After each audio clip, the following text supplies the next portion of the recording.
Hey there, internet friends, and welcome to That D Plus Show. Class is in session for the only show from that nerdy site that lets you know what kind of quality to expect right from the name. I'm your host, Trevor Starkey, and each week I sit down with a guest to talk about a Disney Plus offering, oftentimes of their choosing. This show is made possible entirely by the support of our patrons over at patreon.com/thatnerdysite. So if you like the show and you can support us over there, we would definitely appreciate it. But if you can't, no big deal. The fact that you're listening is awesome, and of course, we would love it if you like, subscribe, rate, review, and share the podcast with your friends.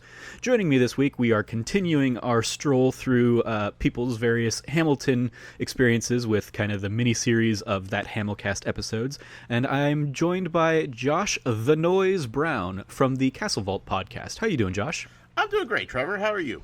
I'm doing good. It's been a long time since you and I have podcasted together. It has. And you are one of the, certainly like in the kind of the community circles that we've been running in the last few years, you're one of the more prolific podcasters I know of, just because of the sheer quantity of shows that you have had kind of in your repertoire. Tell us, for anybody who doesn't know you, tell us a little bit about yourself and kind of what you've been doing, what you're doing currently, and yeah. Sure. Yeah, like you said, a lot of podcasts, probably more quantity than quality, some would argue, but... Nonsense. No, so you and I kind of hooked up several years ago through the Kind of Funny Best Friends community. I had a podcast with my good friend Jason called Toys for Games. We talked all about, Amiibo, Skylanders, Disney Infinity, Lego Dimensions. It was a great time. Through that, and then that whole market just completely fell apart. Yes, but like if you go back and listen to like the first episode of that, we said, "Hey, this is a bubble. It's going to burst, Yeah. and we're going to ride this out as long as we can." So Yeah. we didn't make any promises we weren't going to fulfill with that one. I still we're not using cans or anything, but I still have all of my Lego Dimensions figurines like right over my shoulder. Yeah, I have them all in totes, and I couldn't get rid of them. I had to put them away, but I can't bear to part with them quite yet. But yeah, through that, we got connected. I think you probably kind of became aware of it because we had Greg Miller on the show to talk about his forever undying love of Lego Dimensions, because once he loves something, he doesn't let go of it ever. So like from there, it just kind of blossomed. You had podcasts, I had podcasts. We were on each other's podcasts. We hung out at PAX. Yeah, you guys had a panel. We had a panel. Yep. Got a couple panels, right? Yeah. Yeah. We've done a couple panels between. I remember. I still think of you guys kind of subconsciously, probably because through you guys I started following Gonda Chris. Okay. Because you guys you commissioned her to make Greg like a special amiibo, Yep. and I remember that, and then also seeing her on one of your guys' panels, and so like I still see her kind of her cool little projects here and there on Instagram and stuff. It was crazy. We interviewed her like right when she was getting into it. We're like, oh, there's a little scene here for amiibo customizations, and she seems to be kind of standing out. Like, let's talk to her now. And shortly after that, she just kind of blew up, and it was incredible to see where she has gone with the art that she was creating. But yeah, it was a fun time. We did panels in Boston, we did panels in Seattle. It's all kind of a blur now. Like, so much happened in such a short amount of time. I think so. We did some custom figures that I believe that we auctioned off for charity. Yeah, I won them. You won them, and yep. And then gifted them to Kind of Funny, and I believe they're probably still in the office, even though it's under a quarantine lockdown right now. Yeah, they wouldn't know that, but the funny thing is though that you had me take them to Joey at E3, and that's when I got to meet her.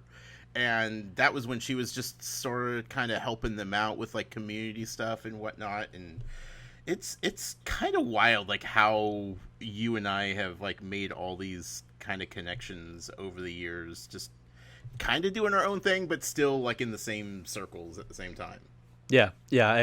I often I would talk to people oftentimes about like people were looking, especially like when Kind of Funny started doing like their in review stuff. I would always send people your way for your guys' Tales from Godric Hollow podcast. Yes. Because I personally never really got to dive into it too much just because of life being so busy and stuff. Understand. But so many like Harry Potter fans and friends of mine were kind of looking for something, and I was like, here's this really cool premise of this guy going through Harry Potter for the first time, a couple chapters at a time, with like an expert. Definitely like check that out if you're, because especially at like my old job, it was like parents who were going through the books for the first times with their kids and stuff. And I was like, here's a fun thing that you guys might be able to do, as kind of tangential content around that experience. Yeah. That started about 3 years ago. And it was with a friend of mine that I had met through the Toys for Games part of it. He was really big into the Skylanders community, Matt Sonnenberg. And I think you met him at PAX also with us. Possibly. Yeah, I think he was there. But he at one point approached me, and like he was a big Harry Potter fan, and he knew that I had never read or gotten into Harry Potter because he would occasionally make references, and I had no clue what he was talking about. And he approached me with the idea of like, hey, what if we did a podcast where you read Harry Potter for the first time? And I was like, another podcast? Sure, sign me up. And right off the bat, I promised him, I was like, I can guarantee I'll get through the first book. I cannot commit to the full series. Like, if I hate it, dude, I'm not going to stick with it, but I'll give you the first book and we'll see where it goes. And it turned into, a year and a half, almost 2 years of reading the first series, or the complete series all the way through. We did like 2 chapters a week. Sometimes one, depending on like the scope of the chapter and the impact emotionally. But it was a slow go. I knew nothing about Harry Potter going into it, so it was super fun. I was able to like dissect things that people who just completely inhale the books all in one sitting like just completely overlook. So it was a lot of fun for people to listen to somebody just waltzing in and off the street, mid-30s, never read a Harry Potter book in his life, and all of a sudden is like breaking down like every little aspect of Harry Potter. It was a lot of fun. So, and then that ended up, I did a second read-through with the show, just to see, how different it was kind of after reading the books once, seeing all the movies, kind of falling in love with the franchise. Did another read-through of that, a little bit quicker, with a couple different new hosts, which was a lot of fun. And then a few months back, I decided to step away from that. I said, I've done 2 read-throughs of that. I've, done 3.5 years to this podcast, almost 200 episodes. It was a long journey, but I needed a break from Harry Potter, and, kind of maybe at the best time, like... it feels kind of... a little timely to step away from kind of the potential controversy around that series. Yeah, and it's one thing to kind of separate the artist from the creator, but having a little bit of distance feels pretty good right now. So that was the Tales from Godric's Hollow podcast. But currently, what I am doing, because I can never not have some podcast going on at any point in my life. And I think it's also funny because, again, you and I are so intertwined. Exactly, yeah. We decided to kind of, my friend Jason, who did Toys for Games podcast, we had this idea like a year ago or so or well before that, after we stepped away from the Toys for Games podcast, we knew that was a dead market. We couldn't podcast it anymore. We both took a break, but we were like always floating the idea around of like, what if we watched all the old Disney movies, And at the time when we were going back and forth with it wasn't feasible. Like, we were going to have to buy all of the Blu-rays, which we own a good portion of, but we wanted it to be kind of a watch-along thing with the audience. And if everybody doesn't have access to the movies because the good old Disney Vault had them locked away, it was going to make it kind of tough to do. And then, Trevor, the day happened. Yep. When Disney announced Disney Plus streaming service, and all the old movies were going to be released from the vault. And I think you and I probably had the same idea at the exact same time. Like, hey, let's do a podcast about Disney Plus. Yep, pretty much. I mean, mine probably came a little while after because I wasn't creating content at the time, and Sure. I wasn't necessarily even looking for like an avenue back in. But when I decided on like That Nerdy Site, and especially when I decided on like, okay, I'm going to bring in other collaborators and stuff, and so I can have, you know, multiple shows that we're trying to do and stuff. And I was looking at, we're going to be launching in November. That's right around the time Disney Plus is going to be launching. Mm-hmm. Let's like strike on that hot iron and try and like capitalize on a Disney Plus podcast. Yeah. But then I was like, okay, but don't call it like That Disney Plus Show or something like that, because Disney is notoriously litigious. So That D Plus Show is what I ended up landing on. But yeah, I love that, like, completely separate from all of that, you guys are coming up with the idea for the Castle Vault. And so like when we start doing, because originally I think we had That D Plus Show. Yeah, we had it originally as like a stretch goal for our Patreon and stuff. So we weren't doing it like right there at launch. Like it would have been, you know, maybe an ideal situation or something, but it was still like an idea that I was like looking forward to very much. And so I saw you guys started doing stuff, and I was like, God damn it, Josh.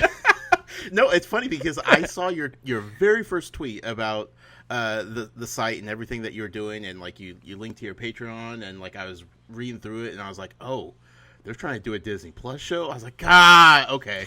I hope it's slightly different than what we're doing. Yeah. Like, yeah. And thankfully it was. And I was like, you know what? Like, it's bound. Like, this is going to happen. I couldn't have been happier that you started it, and that you decided to get on it so quickly instead of kind of waiting for it to materialize.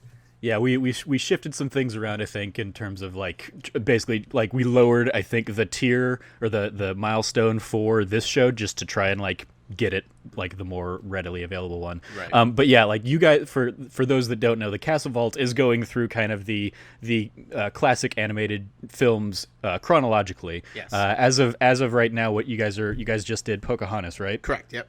Yeah, so that's where you guys are. We're talking. I tentatively I should still be coming on the Hercules episode here in a couple weeks, I think. Yes, sir. Last we had discussed. So yeah, there'll be a little fun crossover moment there. But yeah, I love that like we both kind of like had the same idea of like Disney Plus podcast. Yep. But we approached it from very different angles. Where like we're doing just kind of like crapshoot of like whatever we want to talk about, right, as long as it's on Disney Plus. So eventually, you know, it'll open us up to doing like the Star Wars and the Marvel movies and stuff like that. But like some of the stuff that I've loved has just been like the behind the scenes documentary type stuff. It's awesome. So and we admittedly have not really delved too deep into like the classic animated stuff. We did an episode for Frozen a few weeks back with Alex O'Neill, another, you know, a podcast aficionado. Yes. And our first episode, which was the one I originally like pitched to you to come on, was a Goofy movie, because that's like just a near and dear to my heart movie. But you guys aren't counting it as part of like the, you know, the official canon or whatever. Blah blah blah. You guys have your standards of like, well, it was a TV show spin-off thing, so no, we're not counting that one. Okay, to be fair, so our first run through is like all of the Disney animated feature films from Disney Animation Studios, and because Goofy movie was made by like their sub studio, we're like, not officially counting it on this like first run of films, but that's fair. We'll get to it when you guys eventually do it. Yeah, in season 2 of the Castle Vault. Keep me in mind for that one, because yeah, that was the very first thing I watched on Disney Plus, as I mentioned to you previously. And as I mentioned back when we did that episode, I just love that. And it wasn't until going back and rewatching it that like, and we talked about this on that episode, that D Plus show, like how I pieced that there's like way more like emotional resonance to me, because I started thinking back on like my own like family road trips with my folks that were happening probably around the time that movie was coming out and all that kind of stuff. So it's like more intertwined into my life than I even, you know, really anticipated, looking back on it now with kind of a, you know, adults and critical eye and all that stuff. It's fun, isn't it? Yeah, it's a lot of fun. And then we also just watch a whole bunch of crap sometimes. Yep. Like my people over here at that deep or over that nerdy site really love like a lot of the Disney Channel original movies. And so far, like the only one we've watched that I've like remotely enjoyed watching was Brink. Yep. So many of the other ones I was just like, oh my god, this is so bad. Yeah. Why did you like? And it's clearly like, you know, Frank, who's 22 or 23 or something like that. It's clearly like he watched this when he was 10, and so that's why he loves Eddie's $1 Million Cook-Off or something like that. And it's like, oh, but this is not a good movie. No, it's not. That nostalgia bug is hard to kick sometimes. Yeah. So I just texted, in fact, Jazz, who was on our episode of Percy Jackson and the Lightning Thief. Okay. Because she very much loves that series, which obviously not originally a Disney series, but it was picked up in the Fox acquisition and stuff. And so like we watched that movie, and she like hates so many elements of that movie because she's a huge fan of the books. And I just, when I was doing a little bit of prep work for this episode, I was looking through and I saw, and Sea of Monsters is now on Disney Plus. So I hit her up. I was like, hey, that's on there now. You definitely want to come back, right? And she's like, sounds like a terrible time. I'm in. Yeah. So we'll have that episode coming up sometime in the near future. Well, I look if you forward want a to just terrible diving into time, that kind of Trevor, stuff. I mean, there's some. Look, you get the pleasure of getting to pick the movies and things that you watch from Disney Plus. Yeah. We shoehorned ourselves into this list that we created from the get-go. Yeah. Fun and Fancy Free. I don't know if you know anything about that film or Melody Time. No, I mean, I vaguely remember them like from like brief encounters growing up, I'm sure. Train wrecks. They are awful. And we had a stretch of like 5 or 6 movies. It was the dark ages of the Castle Vault where we're just like, this, it's going to be better. We need to push through this. We need to get to the golden years, you know, but it was a tough go for a while there. Where does does Three Caballeros fall under that purview? Have you guys done that one? We did. That was okay. That was actually in that group of movies that we were dreading. But yeah. I had a weird fondness for Three Caballeros, like in my head, in my memory. Yeah. And it wasn't that bad rewatching it. Like there are some things that could have been better, but overall wasn't the worst of the bunch. Yeah, that's definitely what I was curious about, because like just my dad's name is Don, and so like he loves Donald Duck, sure. and like that's kind of the you know, whenever we go to Disneyland or something, we get him something Donald related or whatever.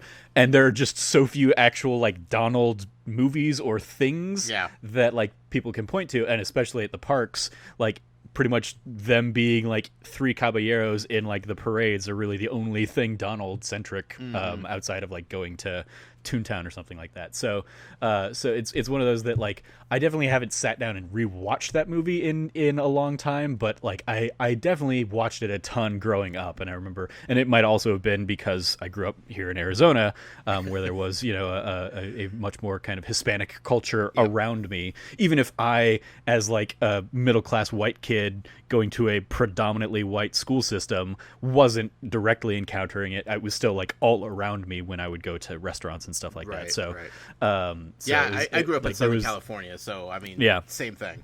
Yeah.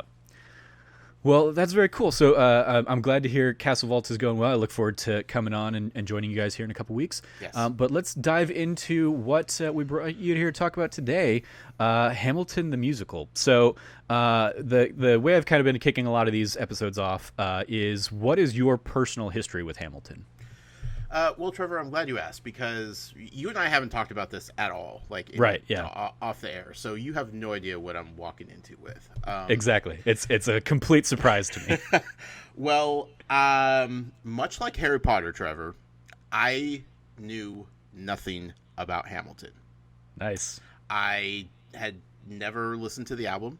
I knew it was a Broadway show, and I knew it was something that a lot of people enjoyed. I had never once looked into it.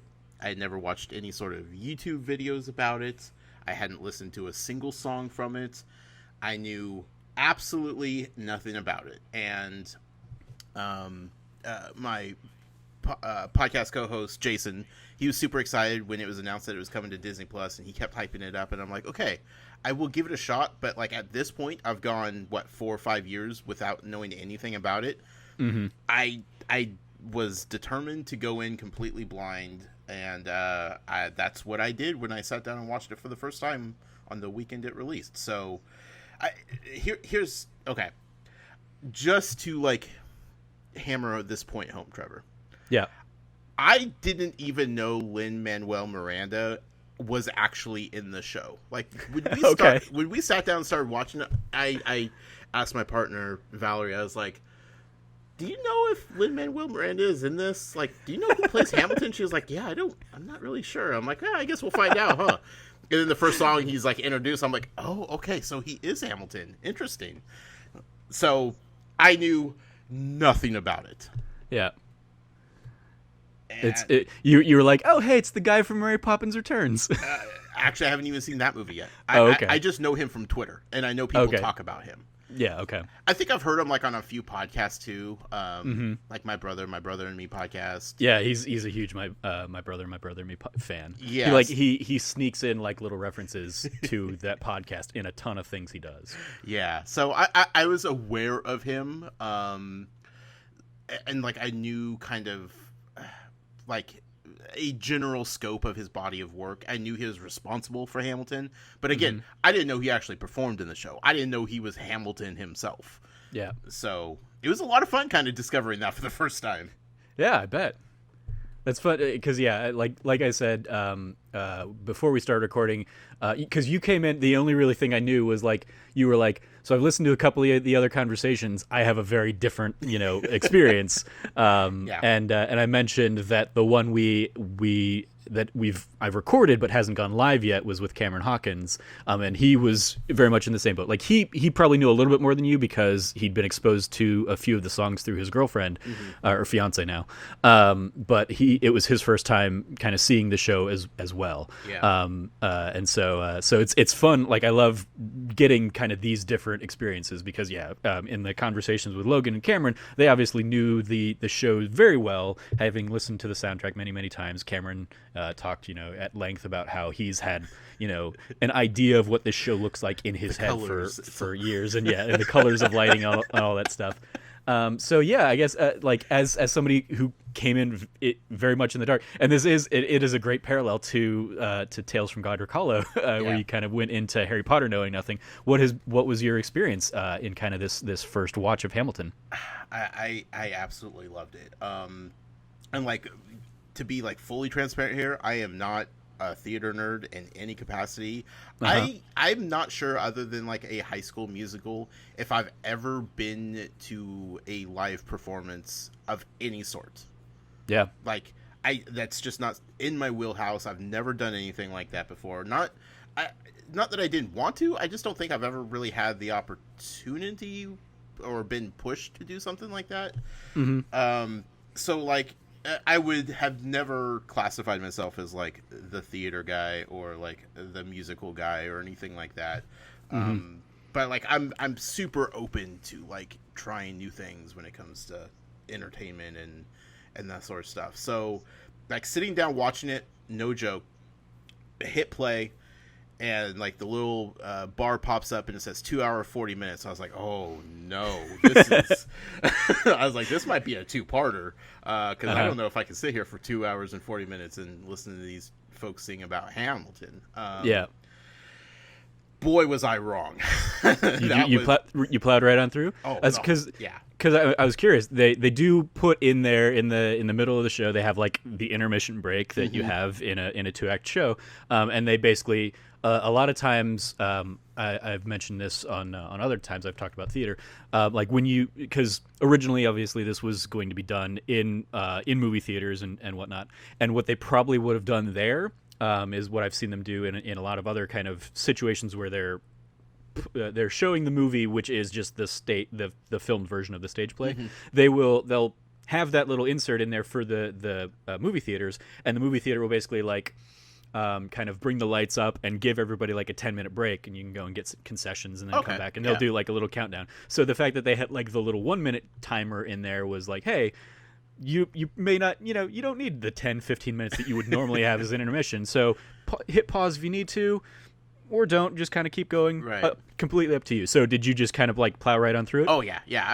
And actually, like, now that you say that, I wonder like there has to be a number cruncher somewhere that decided that if the intermission was longer than a minute, like how many people would just turn it off and like not come back to it, or you know, like if it has to be short enough to where people will sit there and watch numbers ticking down. Yeah. For and just like continue through. So yeah, I mean, I looked around the room and I was like, yeah, no, we're doing this. We're not stopping now.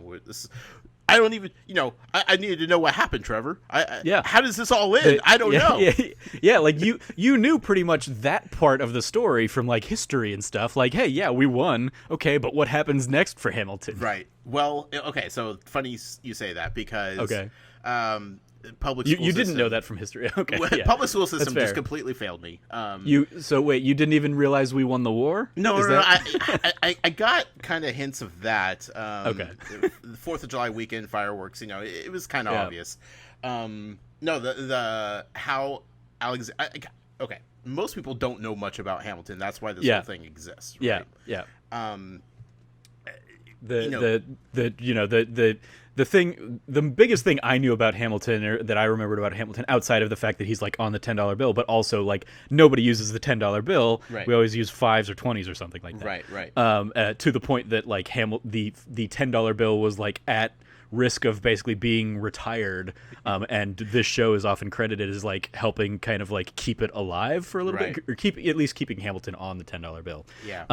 But yeah, like the outside of that, the kind of like trivia thing that people knew about Hamilton goes back to that, you know, Got Milk commercial. That's what I was gonna say. From the 90s, where it's like, yeah, what you knew was that little radio call-in kind of commercial thing of like, what president shot Alexander Hamilton in a duel, and the guy knows it's Aaron Burr, but he can't get it through the cookies and stuff. I have that burned in my memory. Like, if this show, this movie, this album never existed, anybody ever could have asked me how Alexander Hamilton died, I would have said Aaron Burr.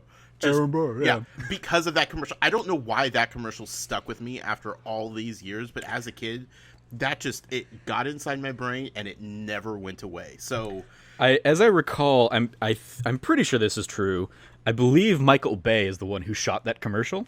I believe that was a Michael Bay commercial, like before he was doing, you know, movies and stuff. I think I'm remembering that little like weird trivia fun fact correctly. I'll look it up, but yeah, like so that was really the only thing you knew about Hamilton going into it. Pretty much, yeah. Largely where I was at too when I listened to the soundtrack for the first time. Yeah.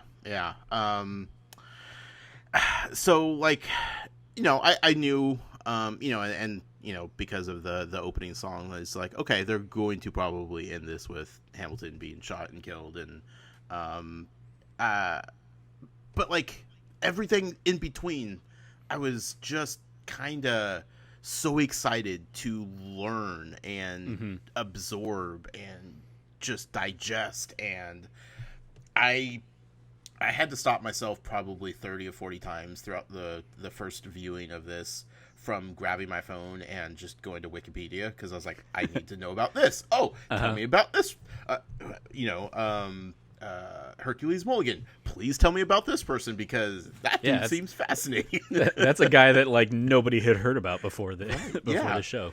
So it was incredibly hard not to just immediately Google everything that's going on, but I was a good patron, and I sat there and I enjoyed the film start to finish, and what a masterful piece of art that is. It just, I absolutely love it. I immediately downloaded the album, and I've listened to that several times since then, because of one of your other shows that you did about Hamilton. You had mentioned the remix album. Yeah. Didn't know that was a thing. Yeah, the Hamilton Mixtape. Yeah, I've actually yelled at a couple people for not telling me about that, because I was like, guys, come on. Like, if you want me to get into something, tell me there's hip-hop involved and some, like, battle raps, and you have my attention immediately. So then I listened to that album, and I'm like, oh, this is incredible. Since then, it's just been one thing after another, kind of reading as much as I can, listening to as much as I can. I've rewatched it a couple nights ago. It's a fantastic fantastic thing. I love it. Yeah, that's great, and that does mirror a lot of kind of like Cameron Hawkins' experience as well. Again, hasn't been published yet for audience to listen to as of you listening, but right. But yeah, he was very much like he fell immediately into it, loved it, and just started gobbling up as much stuff as he could. Mm-hmm. One of my favorite things I've ever written was a thorough review of the Hamilton Mixtape back when I was doing Trevor Trove stuff. Oh right. Because it was like super in depth, because I kind of delve into how the Hamilton Mixtape has 3 types of songs in it. It has like, popular celebrities, performers kind of doing their interpretations of the songs from the show. Uh-huh. It has kind of cut songs from the show, like Congratulations or John Adams or Cabinet Battle 3.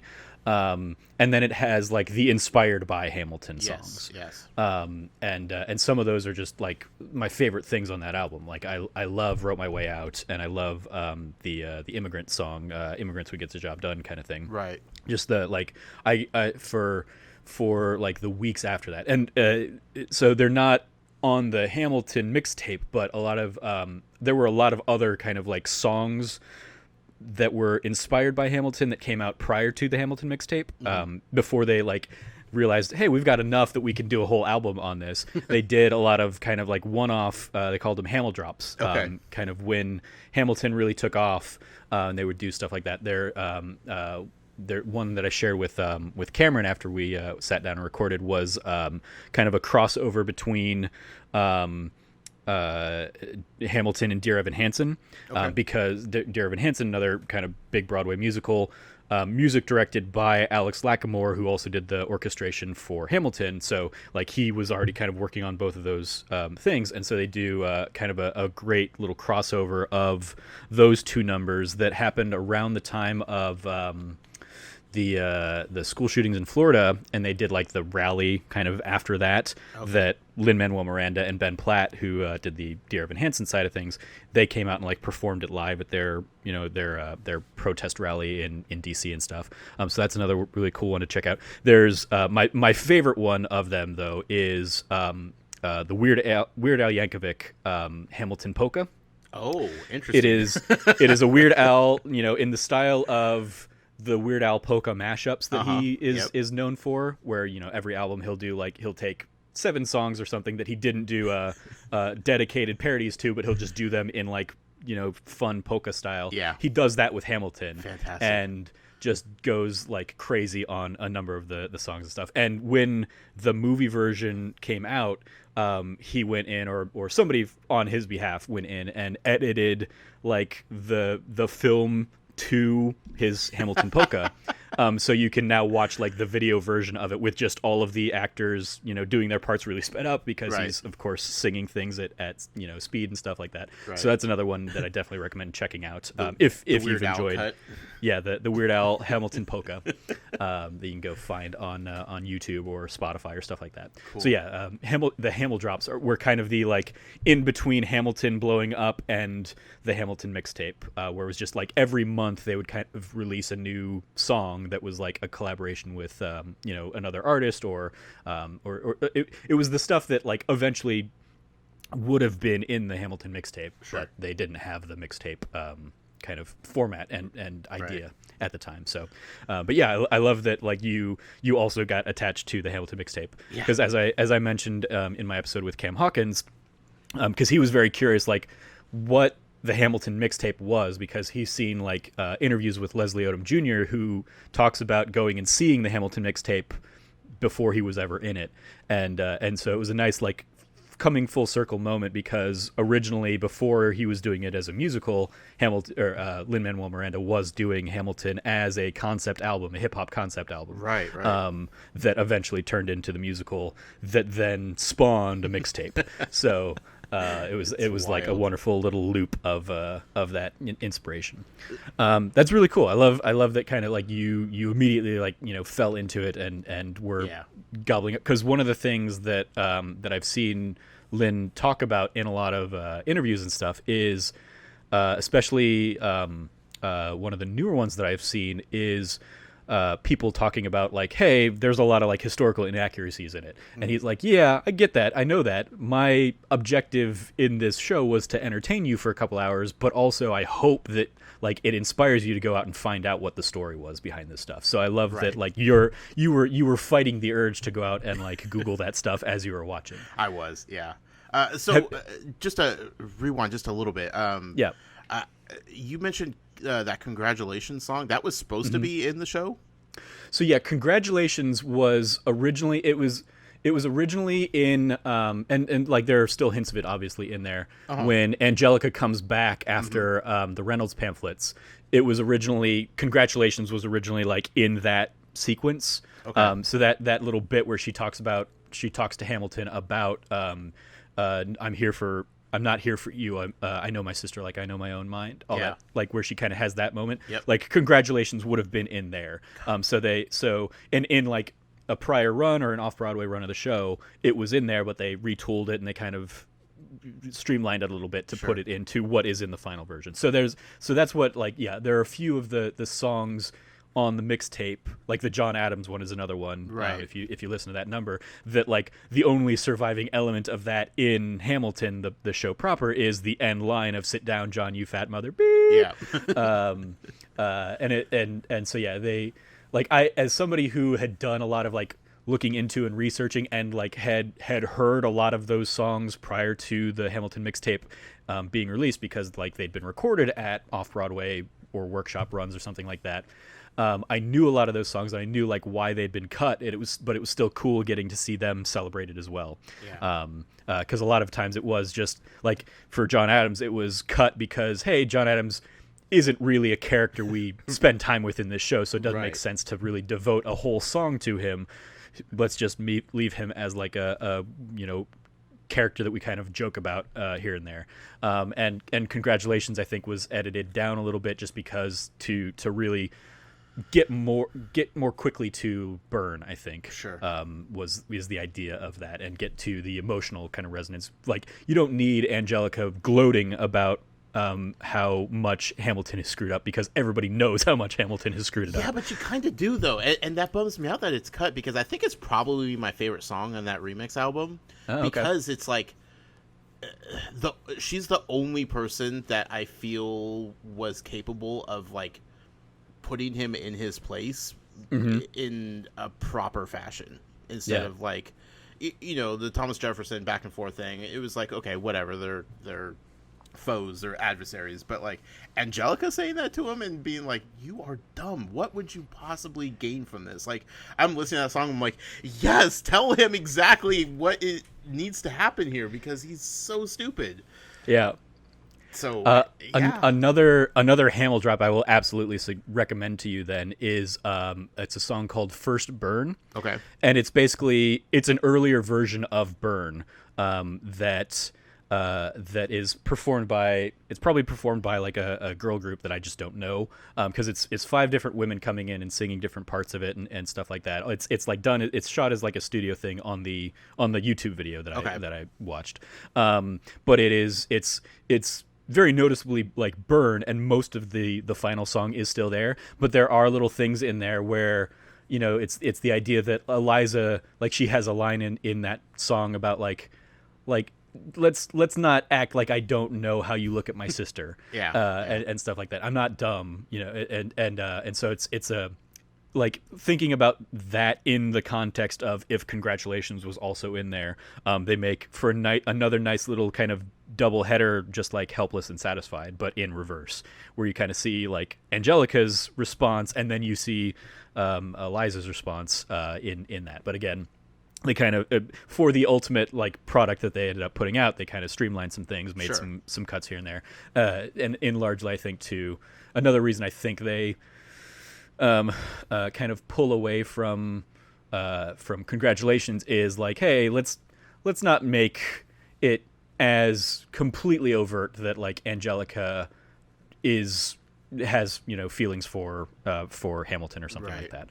It does kind of like say no, she's here first and foremost for her sister. Sure. So But I love that like that you really kind of like really attached to that song. Yeah, that's really cool. Because like Hamilton, he's the star of the show, right? But like, I don't know, like watching it and like by the end of it, I'm like, you know what? He kind of did this to himself. Like, yeah, the first act, like he's having a great old time. Like life is great for Hamilton, and then the second act, it just all falls apart. And I'm like, it feels like they're making Aaron Burr the villain of the story, but I kind of sympathize with him a little bit. Like, I see why he shot that dude, Yep.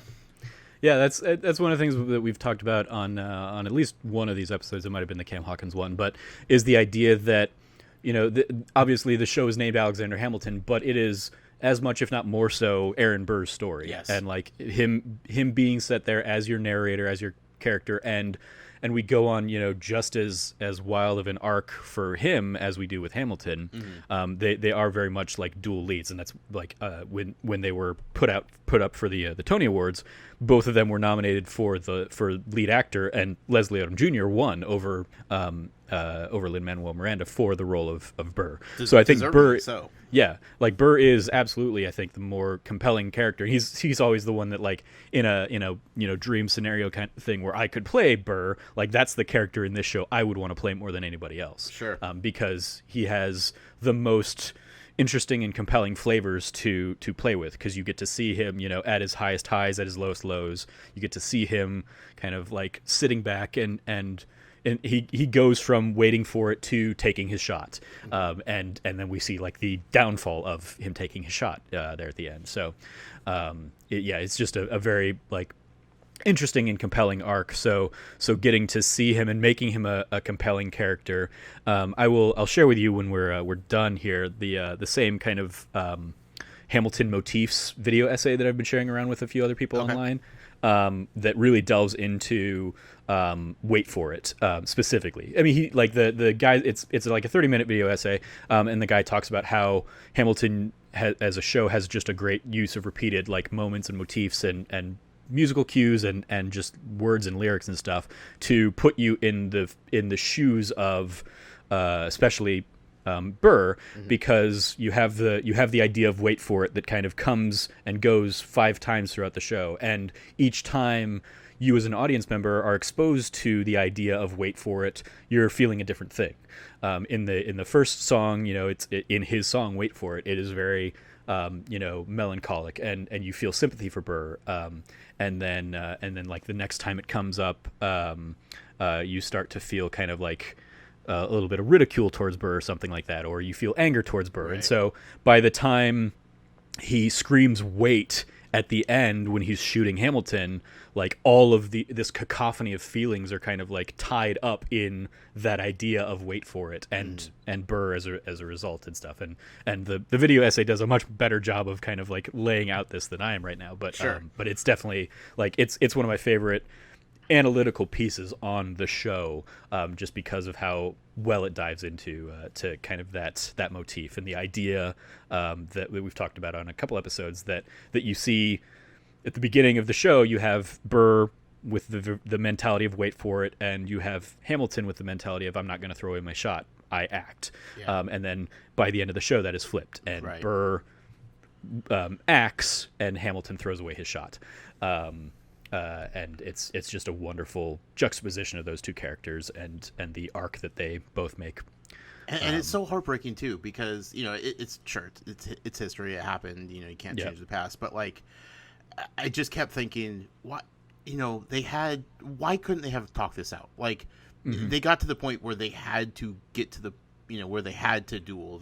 Someone was going to pull a trigger, and it just upsets me and breaks my heart that like it had to come to that, because I thought there was going to be a swerve, like, because the other previous duels, talking about sending out your seconds and like trying to hash out and everything. I was like, man, what if they do come to a middle ground here and they could No, it wasn't meant to be. What if that Got Milk commercial was lying to me all this Maybe time? so. I don't know. And I did check. It was Michael Bay that directed that Got Milk commercial. Perfect. Yeah, it's definitely a fascinating thing. And one of the things that I've seen kind of discussed in that context is the idea that obviously, yeah, it was a very different time in American history where like people settled things with duels. Yeah. But especially by the time Hamilton was at that age, he wasn't the fiery, upstart that he is during 10 Duel Commandments. Right. It was much more about like, this is a thing we do when men have a civil disagreement, but like the thing of honor to do is aim your pistol at the sky. You don't actually go there aiming to kill somebody. It's just a matter of saving face. You go, you shoot in the sky, proving that you were willing to die for this, grievance and this cause. Mm-hmm. But and so everybody can kind of hold save face in that moment. And so I think what the show does a really great job of kind of expressing is that even if that's where Hamilton went, or like the intent that he went with, Burr doesn't know that. No. and so Burr's looking at all these elements and putting all these pieces together and saying yeah, I hope he's going to aim at the sky, but if he doesn't, I'm screwed because I'm a bad shot. He brought his glasses. He's being very reminded of his recent son's death. Yeah. In the same kind of situation. So like, and the whole like, I will not be a maiden, or I will not, whatever. Like Theodosia won't be an orphan. Right. Yeah. Whatever that line is. Yeah. That escapes me right now. Like it's so well done. And another. This is another kind of like very interesting, like if you dig into it and you go and can find this audio, that song, The World Was Wide Enough, went, instead of ending with kind of the count to 10 from Burr's perspective and then going straight into Hamilton's like, silent soliloquy kind of thing. There was another component in there called 10 Things, and they basically like he aims his pistol at the sky 1 2 3 4 5 6 7 8 9 9 8 7 6 5 4 3 2 1, and you go back to the beginning of the duel and you hear Hamilton's perspective, and he counts through and says like he counts through and explains why he may have worn his glasses, or has the moment where he like realizes they're at the same spot where his son died, and so you hear that kind of like overlap, and so it's an interesting again, it's another reason like it gets cut out from the final product for a number of reasons. Probably most compelling is pacing, because you retread a lot of the same ground. Yeah. But then also like we don't know what Hamilton really was thinking in that moment because obviously he died. Right. so to put words into Hamilton's mouth there outside of that like ethereal soliloquy doesn't quite as make much sense, but it's another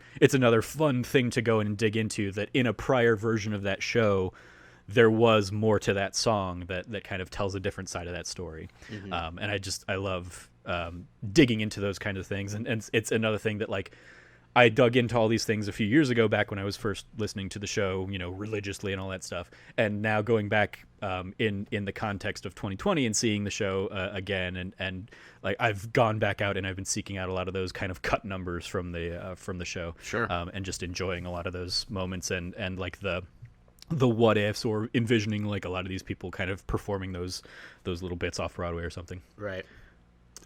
So before we dive into some of kind of your favorite moments and all that stuff, I want to throw a couple little trivia facts out there. Okay. If you enjoyed this one in particular, and you've suddenly said like, now I want to watch all the musicals, one of the trivia bits is this is the second live taping of a Broadway musical Disney has released. The other one being Disney's Newsies, the Broadway musical, which you can also find on Disney Plus. Right. And it was also filmed with its original cast.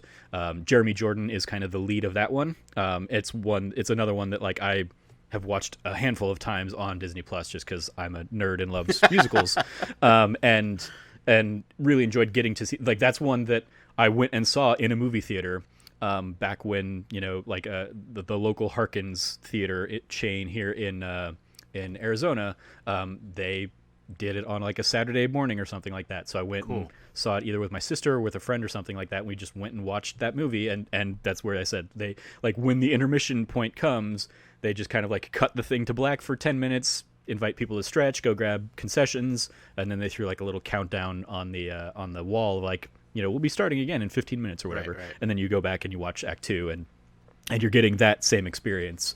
And it was just a lot of fun. So if you liked this, it's a very different musical, obviously, but it's also a very good one with some incredible performances. So I definitely recommend that as well. And then the other little tidbit I will throw out here, for those that don't know, Anthony Ramos here obviously plays Philip, to the son to Lin-Manuel Miranda's Alexander Hamilton, and Anthony Ramos will be starring as Usnavi in the Heights film that comes out, which was Miranda's first musical on Broadway, where Miranda played Usnavi. He played that role. So it's almost like a metaphorical passing of the torch, father to son kind of thing, having Anthony Ramos kind of take over that role for the film version. So just a fun little kind of a couple of tidbits there for you. So one other thing I want to kind of touch base with you on before we dive into like some of your favorite moments and all that stuff is seeing this for the first time, coming in completely blind in 2020, especially in the hellscape of 2020 that we've been living in. I don't know where you're living, Trevor. Everything's great up here. No, I'm kidding. You're Oregon, right? So you're near like the Seattle Autonomous Zone or whatever is going on up there. It's about a 2-hour drive. Ground zero for the first case of COVID in the United States. No big deal. It's great. Yeah.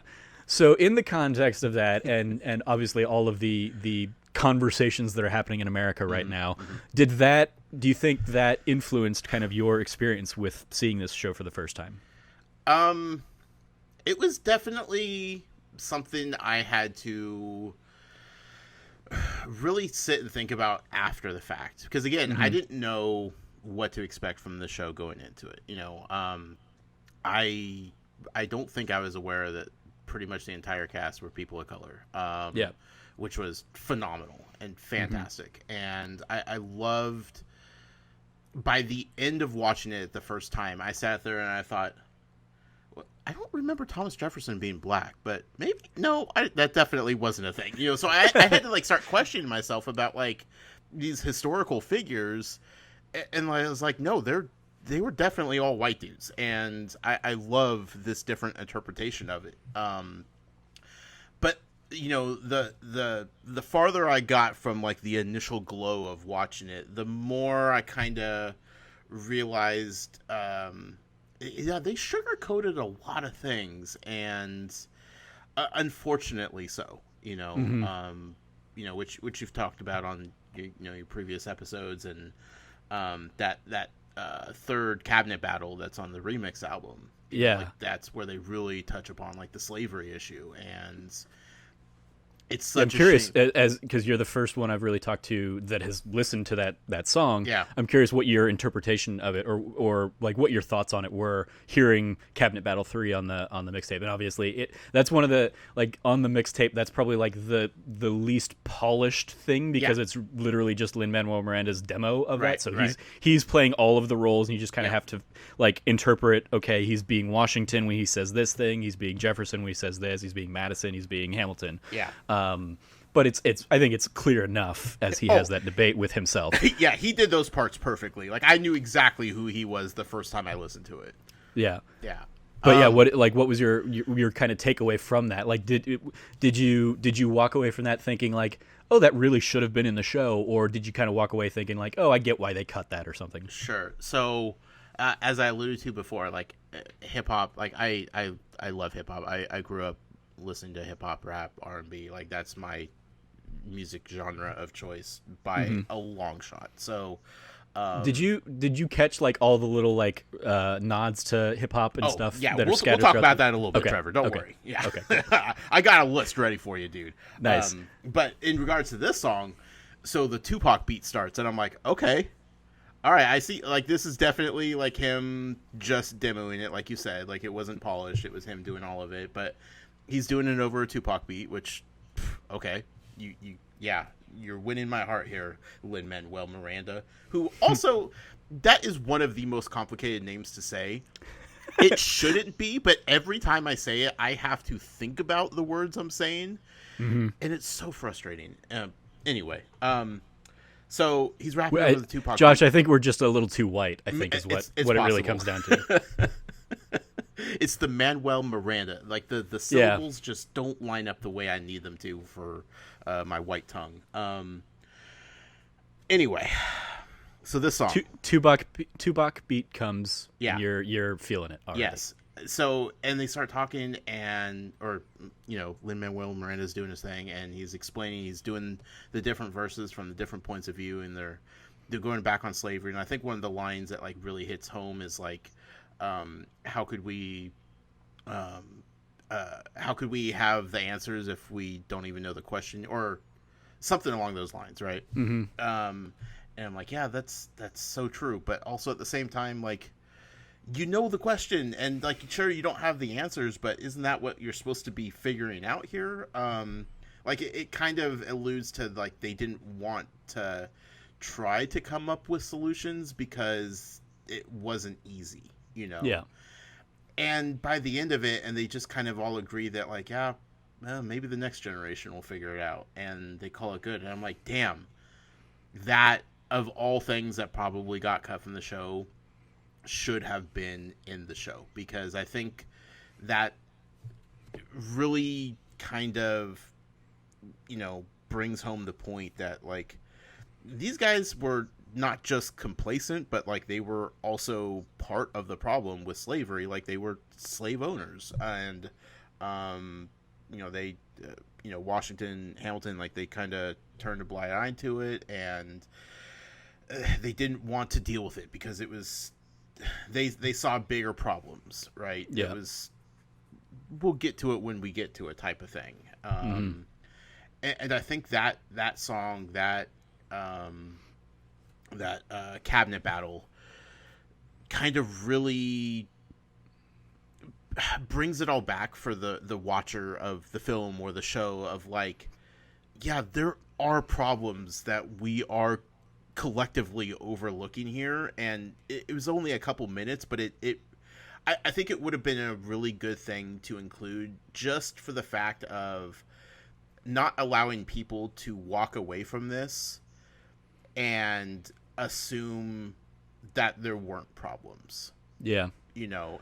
And while he, Lin-Manuel Miranda would love for everybody to immediately just go start reading every book they can and reading all these think pieces and research papers and all that stuff. Oh, there are absolutely a ton of people that aren't going to do that. Yeah, absolutely. There are people that now, for the rest of their lives, are going to think, like Angelica Schuyler was just didn't have any brothers or anything like that, and was, like, when in reality she had multiple brothers. She was already married when she met Hamilton. Their dad was a slave owner, right? Also, yeah, I believe so. Like, there's a whole kind of, like, run of, like, factual inaccuracies that people are just going to take at face value, because there are factual things in this show that they're being exposed to, and so they're going to just assume that, oh, it must all be true. Yeah. And unfortunately, our country is a little stupid. So, yes, that's very true. Yeah. So it's the little details I'd be okay with people, like, taking away from and not paying much attention to after the fact. But I think, like, the slavery issue was incredibly important, and sure, hindsight is 2020 always, but 5 years ago when this show started, and however many years before that when he was putting it all together, America was looking pretty good, decent, right? Like, things were on the up and up. This is very much like oftentimes looked at as, like, the epitome of, like, Obama era optimism kind of show. Yeah, like, hey, there's problems, but, like, look where we are now, and things have just took a drastic turn since then. And, like, in 2020 you see this and you're like, damn, man, you could have done so much more with this and been so much more impactful, and you could have allowed people to walk away from this not having, like, this sugar-coated thought bubble about how the founding fathers looked at slavery, but instead like forced their hand to be like, look, these statues that are coming down, that's for a damn good reason, you know. Like this is, and I think that's also part of the problem right now with these, you know, the statues that are getting toppled and removed and everything. People are like, but it's the founding fathers, they were so great. And it's like, no, some things they did were great, and they did a lot of positive things, but also they were so complicit in a lot of things that just were awful. And this show kind of it weaponizes that other argument of like, they weren't so bad, why would we, you know, look at them negatively? And it's unfortunate. Like, and I do appreciate, like you've pointed out before, Lynn has been very vocal on Twitter when people do call him out for it, and he's like, yeah, absolutely, I all the criticism is deserved, and I couldn't respect him more for that, because that takes a lot to know that there were wrongs, there were missteps in this show that in 2020 could have been improved upon or changed, or you know, whatever the case is. And he's like, yeah, like of course, you know. Yeah, one of the things I think, especially on Cameron Hawkins' episode that he and I talked about, is Daveed Diggs and Chris Jackson both I've seen multiple video interviews of them kind of come out and playing, you know, Daveed Diggs playing Thomas Jefferson.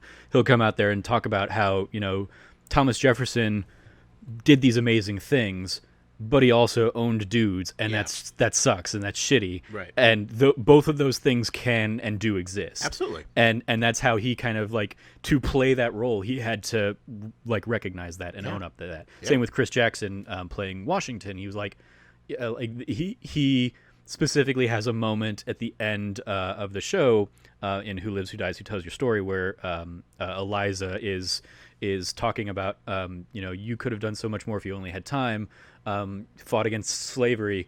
In that moment, you see behind Chris Jackson basically like bow his head in shame that he didn't do more to end slavery. Right. And that like, he's talked about that being absolutely like the impetus behind that blocking and that movement and that moment that he's in right there. And one of the things that I'm thinking about as kind of we're discussing it, like, I do think the show, like, obviously the show doesn't do a great enough job about kind of like incorporating the slavery conversation in there, but obviously like in Cabinet Battle 1, it doesn't shy away from with the line of like, hey neighbor, your debts are paid because you don't pay for labor. Right. It's very much brought to the forefront that like slavery is an issue in the conversation, and also in the Battle of Yorktown. You know, does this really mean freedom, black and white soldiers? Not yet. Yeah. Like that moment being the fact that it's Washington saying that, and for you as somebody who didn't know going in about Lauren's death, because you didn't have any kind of context for that or whatever, right. Like that being very famously like the one song that's not on the recording on the album, that's very much often a surprise to people when they see that on the show, right? And that's another moment that like really addresses that of like his his dream for a all black regiment dies with him. That devastating little moment where Hamilton basically like hears that his friend has died, hears that his friend's dream for this has died, and his response is, I've got so much work to do. So I think the show definitely tries to touch on those issues and doesn't let the founding fathers get off with a pass. Like they were all complicit, and it's at least brought up in the show. Sure. What I'm realizing as we kind of discuss it is, if you put Cabinet Battle 3 in there in the show, it gets really hard to make the show about anything other than that, like especially with how that ends, and it is like, hey, we don't have the answer, so we're just going to kick this down to the next generation. And then you as the audience member are realizing that fucked us for like until today, where we're still being fucked by this. Right. Like that original like failing of the founding fathers to curb that when they could have maybe still haunts us to this day.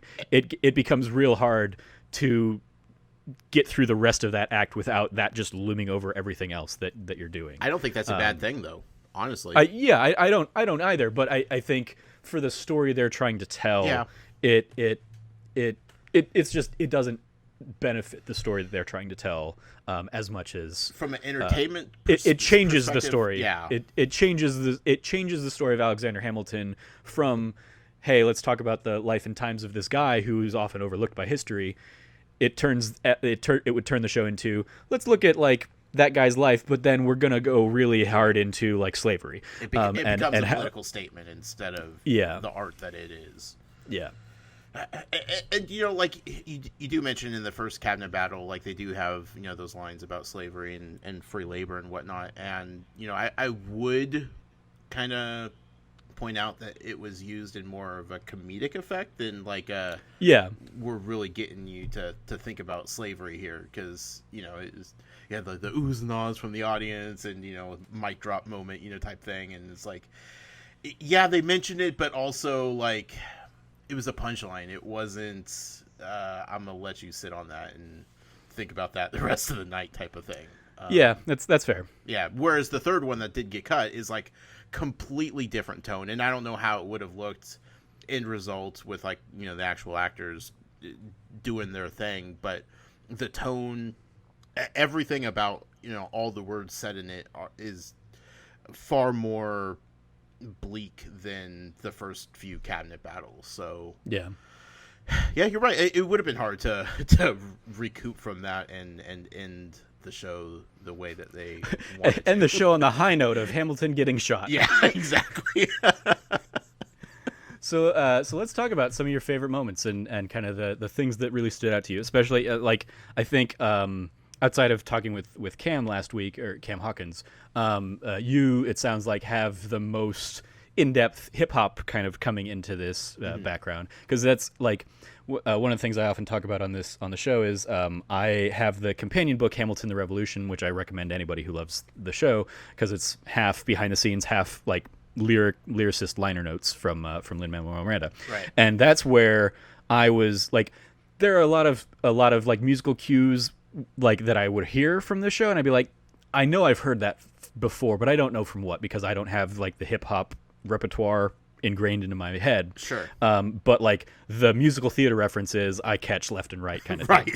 And it's one of those things, like I love just how Lin-Manuel Miranda's mind works, that like he has both of those sides that are happening and are perfectly married together kind of thing. So yeah, he's incredible. So yeah, I'm curious kind of what really what in that vein stood out at you, but also just like what in the show as a whole really like leapt out at you. What performances were great? What songs did you like? All that fun stuff. Sure. So, getting started with it, there was like cues right from the get-go that like there was going to be more hip-hop / rap references than I was ready for. I think like the first one I really caught was Hercules' introduction. With the brah, brah, and I was like, okay, we're going places here. We're doing something with this show. I'm okay with it. There were like Mobb Deep references early on. I think there might have even been like a DMX reference early on, something like that. Hamilton, when he spells out his name, just like Biggie, I'm like, okay. Yeah. Okay, this dude is definitely from New York, isn't he? Right. So one of the things I love, and again, because I can, like, one of the things I love about this episode already is just I can nerd out with you about the mixtape. Yeah. Is listening to Helpless.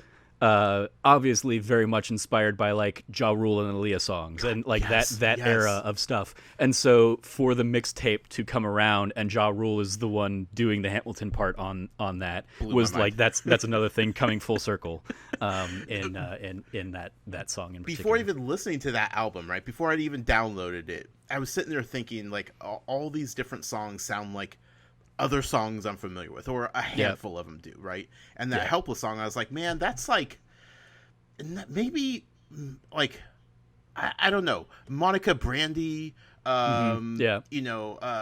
Ashanti, that early 2000s R&B, with like a rapper in the background doing the hook or something like that. I was like, this is hitting some feels for me in ways I was not expecting. And then I don't know the name of the song because I'm really bad at this. But the song where it goes in reverse with Angelica singing. Satisfied. Yeah. Yeah. Okay. So I was like, okay, did they get Timbaland to produce this? Because I'm pretty sure that was a Timbaland mix right there. Like, and I was like, man, R.I.P. Aaliyah, and then, like, I'm not just having like all these thoughts of just this insane, the early 2000s hip hop R&B scene, and man, they just hit so many of them with these songs. Yeah. My favorite. Yeah, like the first time I heard that, like, as long as I'm alive, Eliza, like him growl that little bit out, I was like, oh, he's just straight up being Ja Rule in that moment. And then to get Ja Rule to do that, I'm exactly, yeah. It's like him. One of my proudest Twitter moments ever was when the Hamilton mix came out. Actually, it might have been before the album actually came out. It was just they released the song that ends up it ends up being the credits track on this one with Busta Rhymes. Okay. Like I tweeted out, like I tweeted in response to Lin-Manuel Miranda, basically like he was very like that song came out, it dropped as like one of the early singles or something for the mixtape before the mixtape proper dropped, and I listened to it.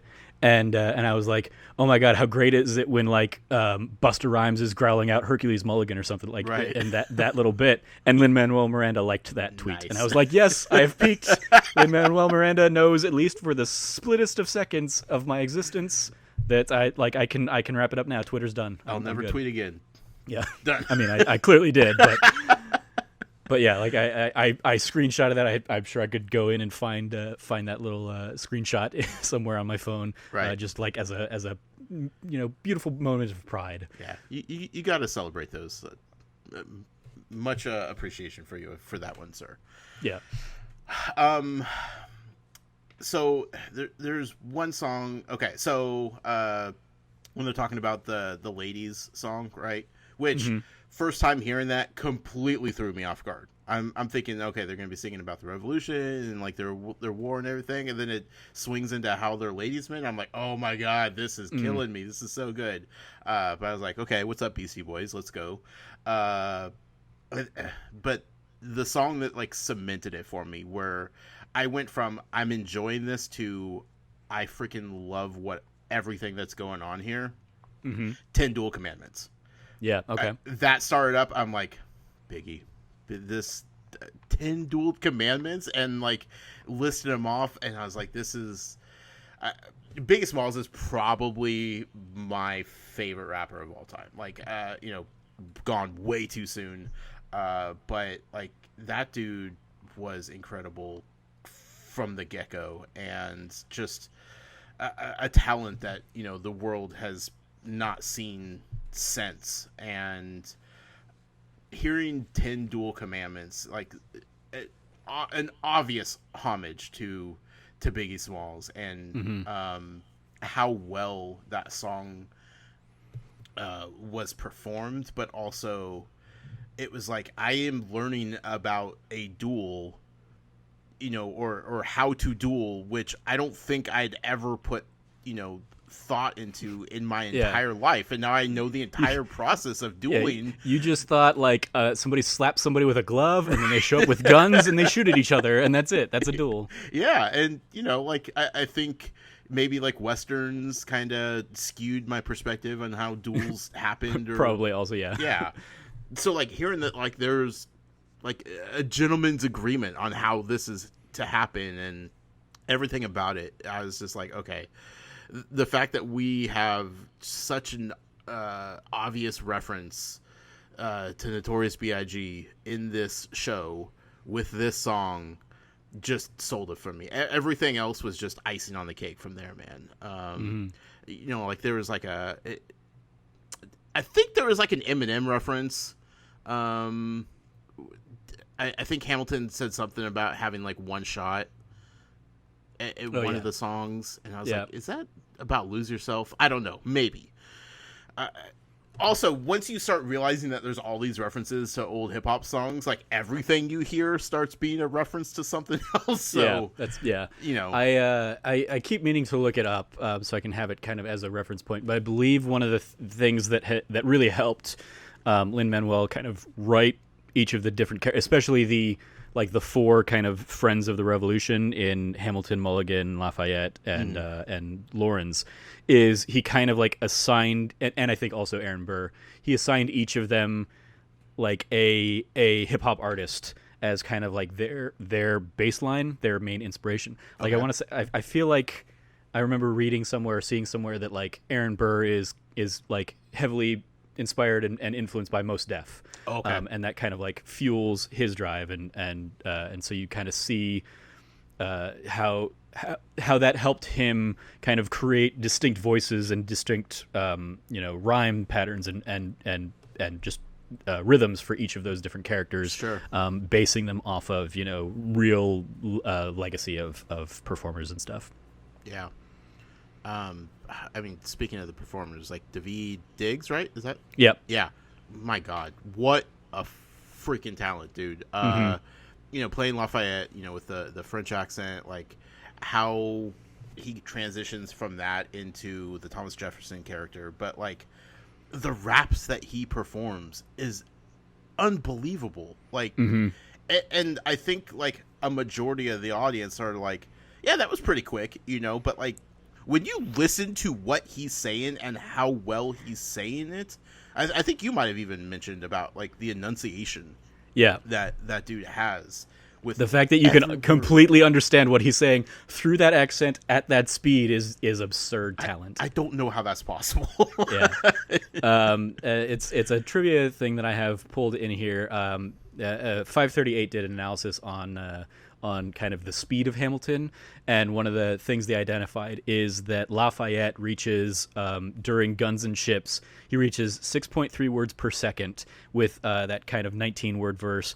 And I'm never going to stop until I make them drop, burn them up, and scatter their remains. I'm Lafayette. Like he squeezes out 19 words in 3 seconds right there, and that's along with everything else that he's doing in that number that is just like crazy speed. And it's one of the things that Lynn talks about in Hamilton the Revolution is like that right there is showing kind of the evolution of Lafayette's character, in that you start out and you're introduced to Lafayette and he's still kind of getting a grasp on the language and has the joke of like anarchy, oh anarchy, like he's trying to figure out our language. And so by the time like you reach Guns and Ships, he's out rapping everybody around him. He's surpassed everybody in this language. And it's just like it's to really showcase like what a brilliant talent he was, or Lafayette as a character was as well. Yeah, definitely.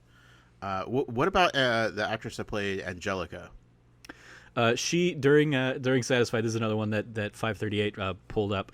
She peaks at 5 words per second over a much more sustained run during Satisfied. So in the in between so this is what it feels like to match wits, all the way up through he's penniless, he's flying by the seat of his pants. That's 121 words that she says in 24 seconds, 5 words per second. Good Lord. She's basically, and that's she I believe that was like her audition song. I would hope so. which she came in and did and blew everybody away, and basically was pretty much cast on the spot kind of thing. She nails that role and does a great job kind of with that sequence. And so it very much is like those are two of the fastest performers in this song or in the show. And it speaks to the intellect of the characters themselves and how quickly they can really do that. In the same way that one of the numbers that I think often gets overlooked but is just like a masterclass in writing is the Samuel Seabury sequence, where Seabury comes out and does his whole like letter to the Continental Congress kind of thing, Mm-hmm. and then Hamilton comes in and twists it and has his whole rap pulling and picking words from Yes. Seabury's thing, and then ultimately like driving Seabury out of the conversation entirely. Mm-hmm. And that's very much inspired by like the hip hop battles on the schoolyard and that kind of stuff, and twisting things. And it is another one that is intended to show just what a skilled mind Hamilton has, that he can kind of like take that information, recontextualize it, and spit out something new on the spot. He does that also in Story of Tonight. No, not Story of Tonight. In My Shot, where each of the other three characters kind of like do their whole little introduction in like 4 bars or something, and he recontextualizes them and redefines them and describes it in 2. So he tells people in half the time what Laurens and Mulligan and Lafayette have shared with everybody, and it's another way of showing how he is the future of this revolution kind of thing. So Right. and it's just all done like at a subconscious level almost through the writing and through the performance of those characters. Yeah, it's fantastic, man. I could probably sit here the entire show and just talk about all the hip hop and music, and it's just I just love it all. I think there's Grandmaster Flash reference. There's a few more Biggie references, and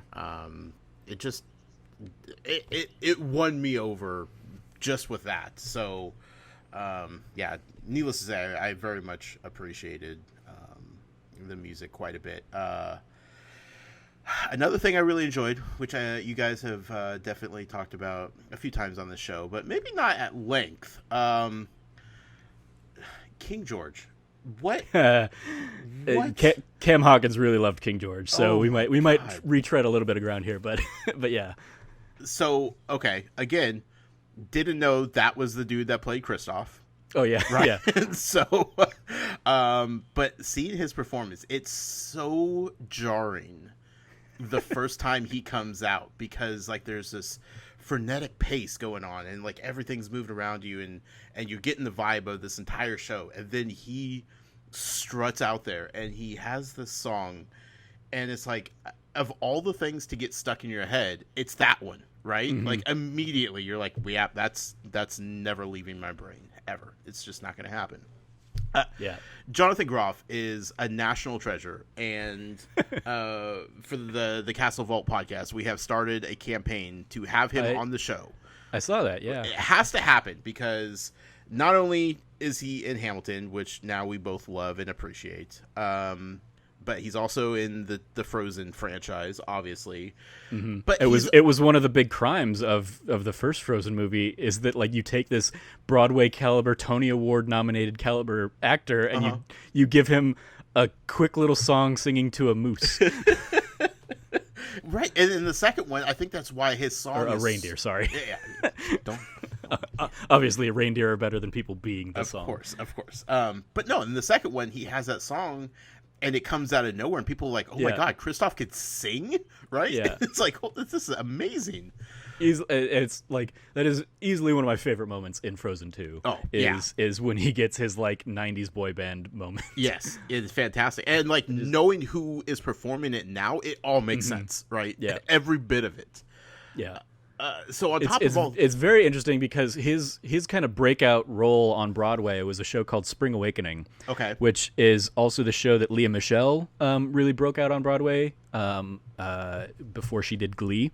Okay. And the show Spring Awakening is based off of like a German play from like the early 1900s about like repressed youth, and because they're repressed and like adults aren't talking to them about adulthood and stuff, they kind of stumble into their sexuality and stuff, and there's like suicide and like and all sorts of like deep heavy themes like in that show. And so for him to go from that to this little giddy thing, or to something like Frozen, it's like, oh, that's a weird big jump, but right. Shout out to him for being able to pull off all those different layers. He's also in Criminal Minds, right? Or was? I don't know if Criminal Minds. He's in some show. Sure. Recently, I can scroll up in my doc and just look at his name there. Yeah.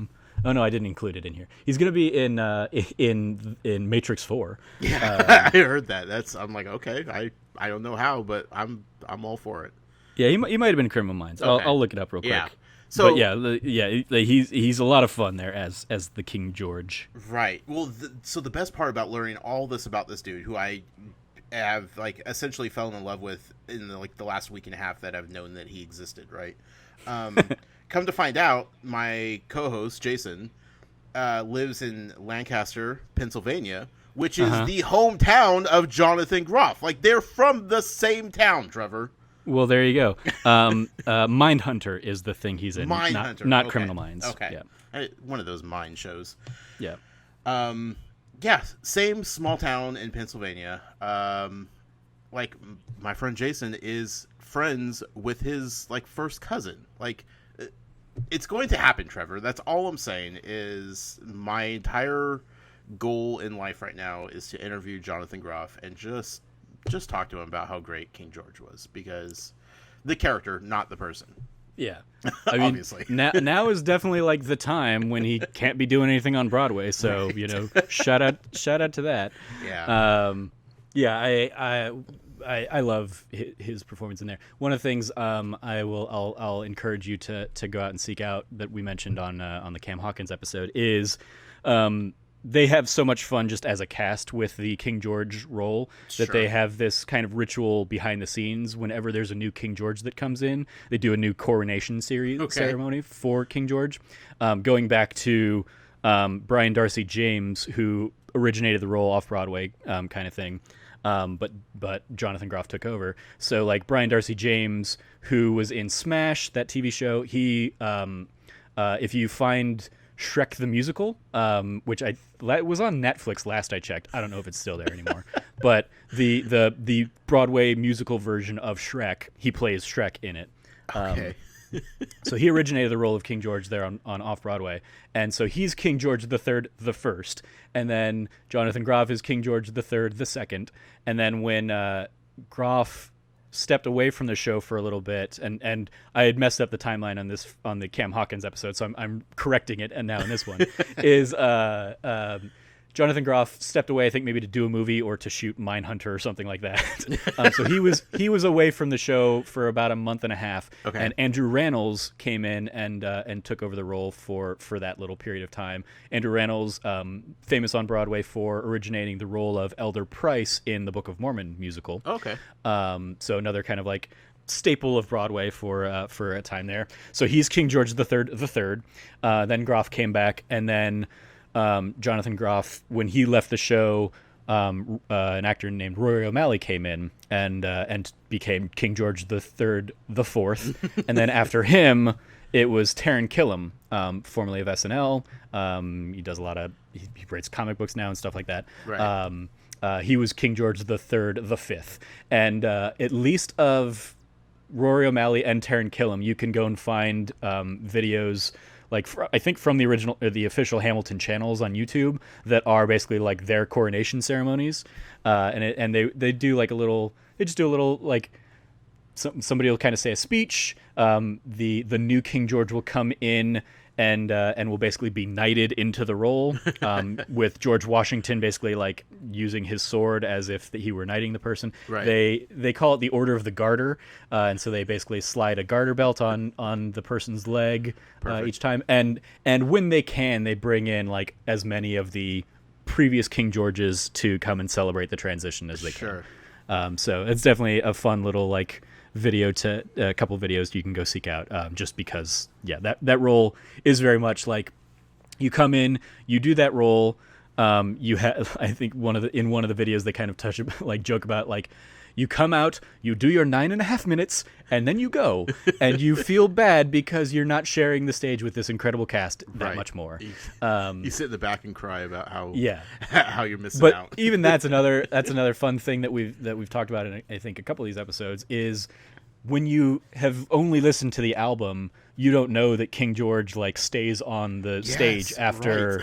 After the last number about John Adams, and he just kind of like dances and relishes in like how screwed up the country is going to be after George Washington walks away, and you don't get to see him, like, you don't know that he's in there during the rental pamphlets and dancing and just being all kind of a jerky about it. Right. So that's another fun thing for people who are seeing the show for the first time, but even the ones who like think they know it intimately, they're getting fun little moments like that they wouldn't have gotten just from listening to the album. Or even the blue light, when he talks about being blue. It's like, I'm so blue, stomp.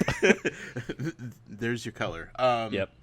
There you go, Cam. Deal with it. I know why it's not done. I'm not going to try, like previous guests that you've had on the show, try to produce the show because I do not know about theater.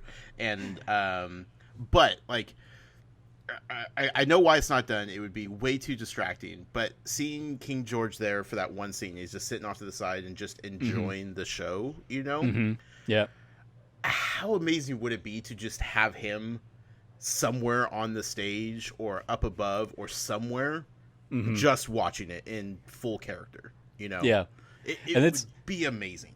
It's one of the fascinating things once Hamilton rights are kind of released out to the public and other companies can start producing the show. We talked about this a little bit, I think, on Cam's episode too.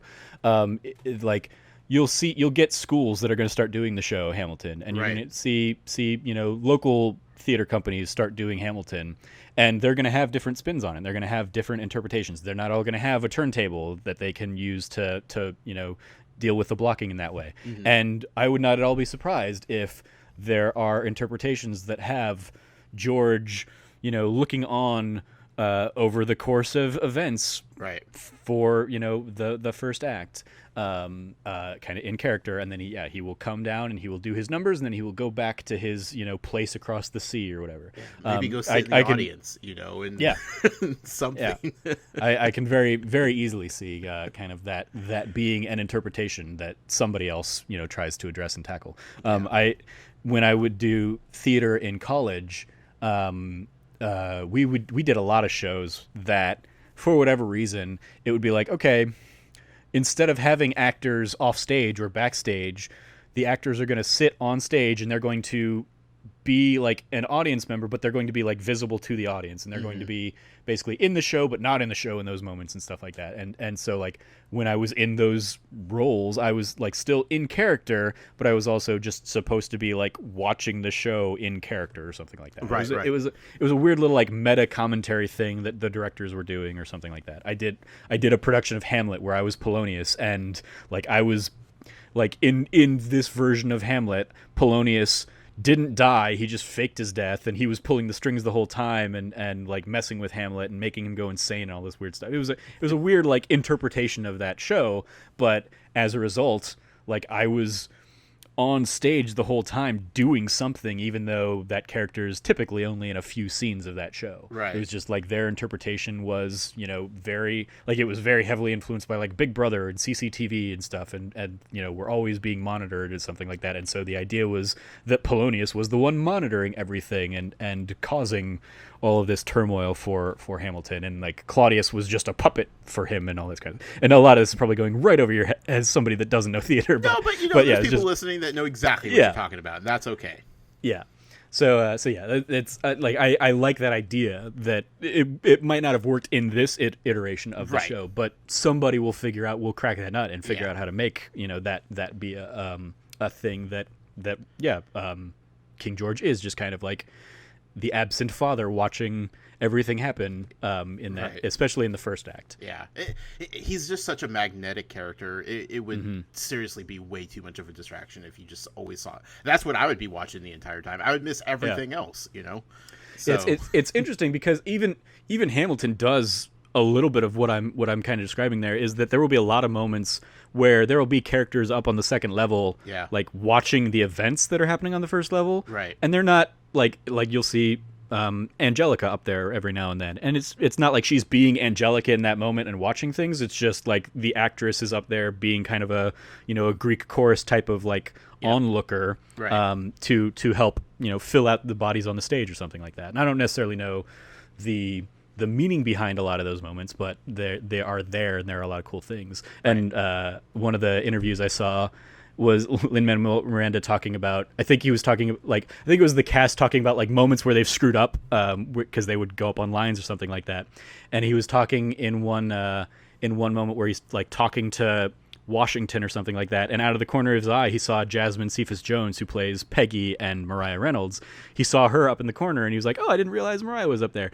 Or Jazzy was up there, or whatever he said. And when he like went to say his next line, he just completely like fumbled it or something like that, and just kind of like garbledy-gooked out or something. Sure. And it was because he was distracted by what else was happening on stage. Right.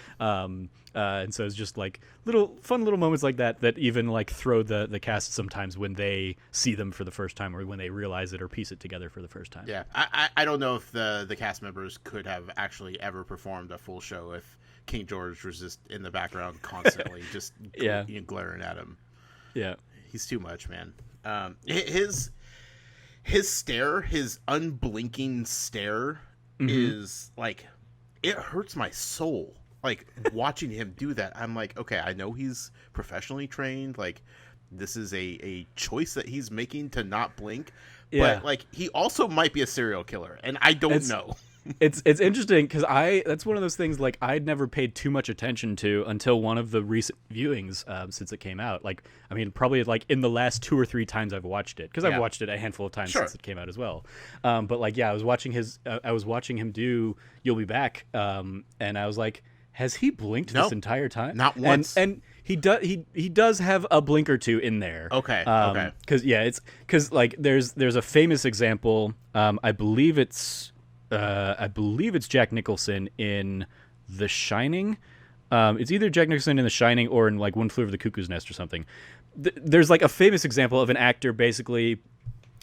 It might have been Malcolm McDowell actually in Clockwork Orange.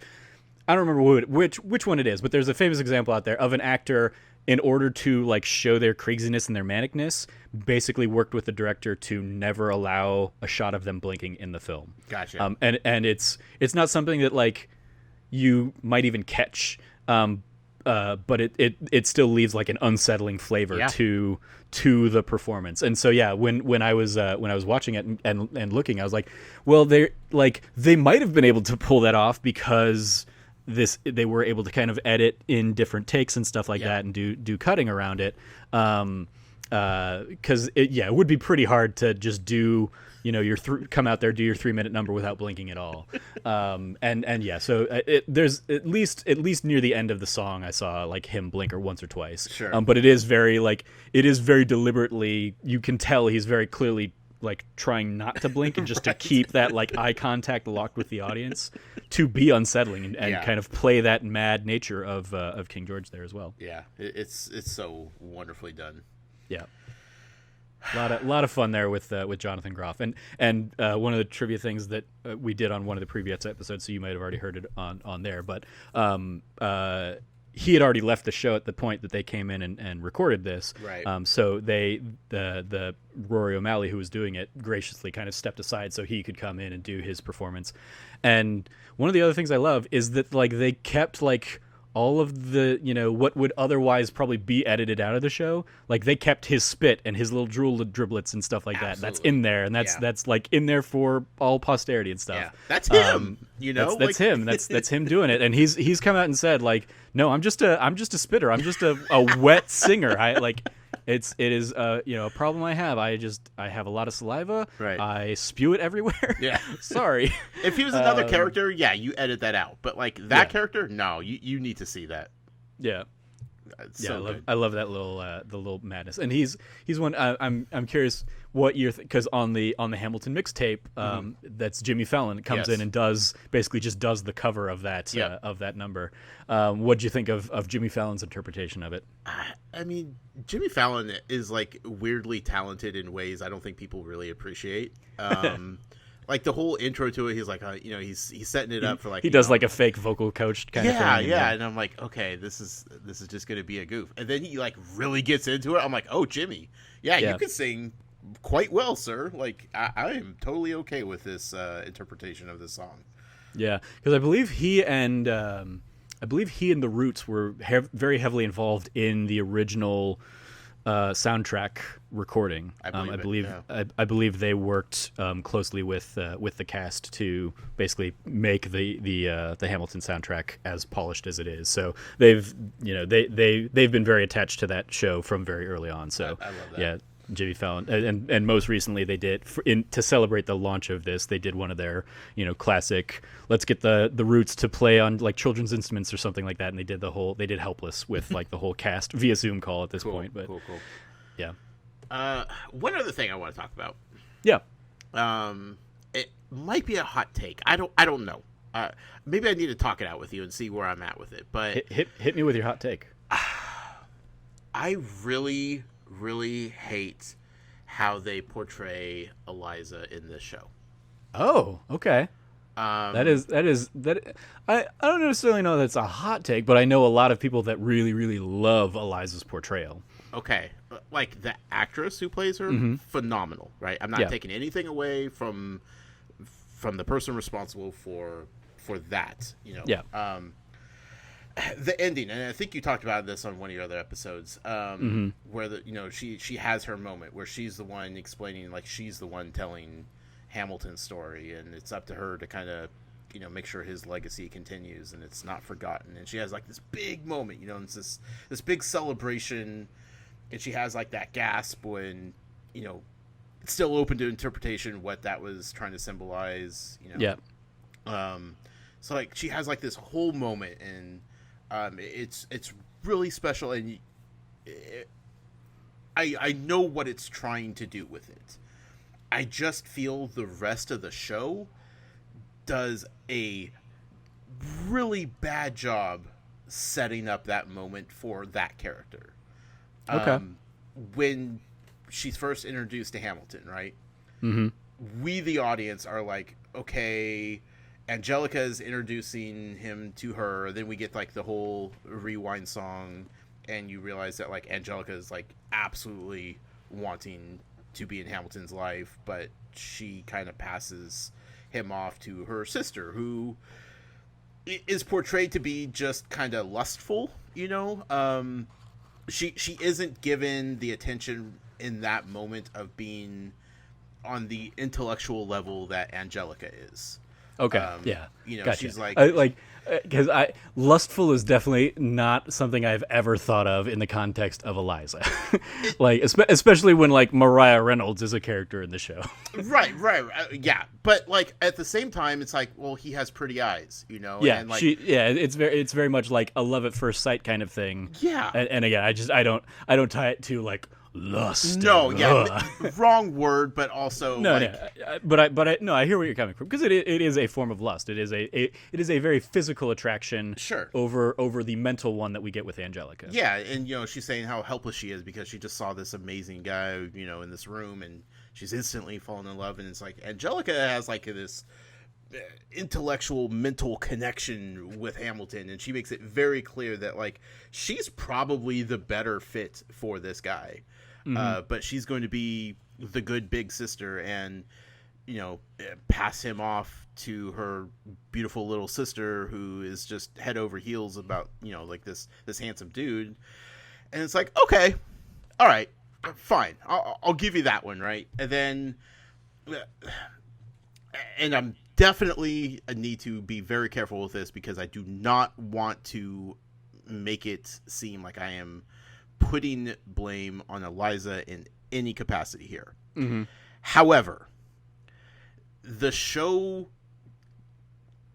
really does a number on her character by her being the one trying to convince him to stop his work, to stop writing, to stop trying to get his goals accomplished and just take a break and go with the family and relax. And then you have Angelica on the other side of it being like, yeah, you should come with us. But also like, I know how important this job is to you, and you are very important to what's going on, and you need to finish your work. Like Angelica is like playing both sides of the argument. Like she's still looking out for her little sister, but she's also being the better partner to Hamilton in this circumstance. Whereas Eliza is portrayed as not understanding how important his work is and what he's doing.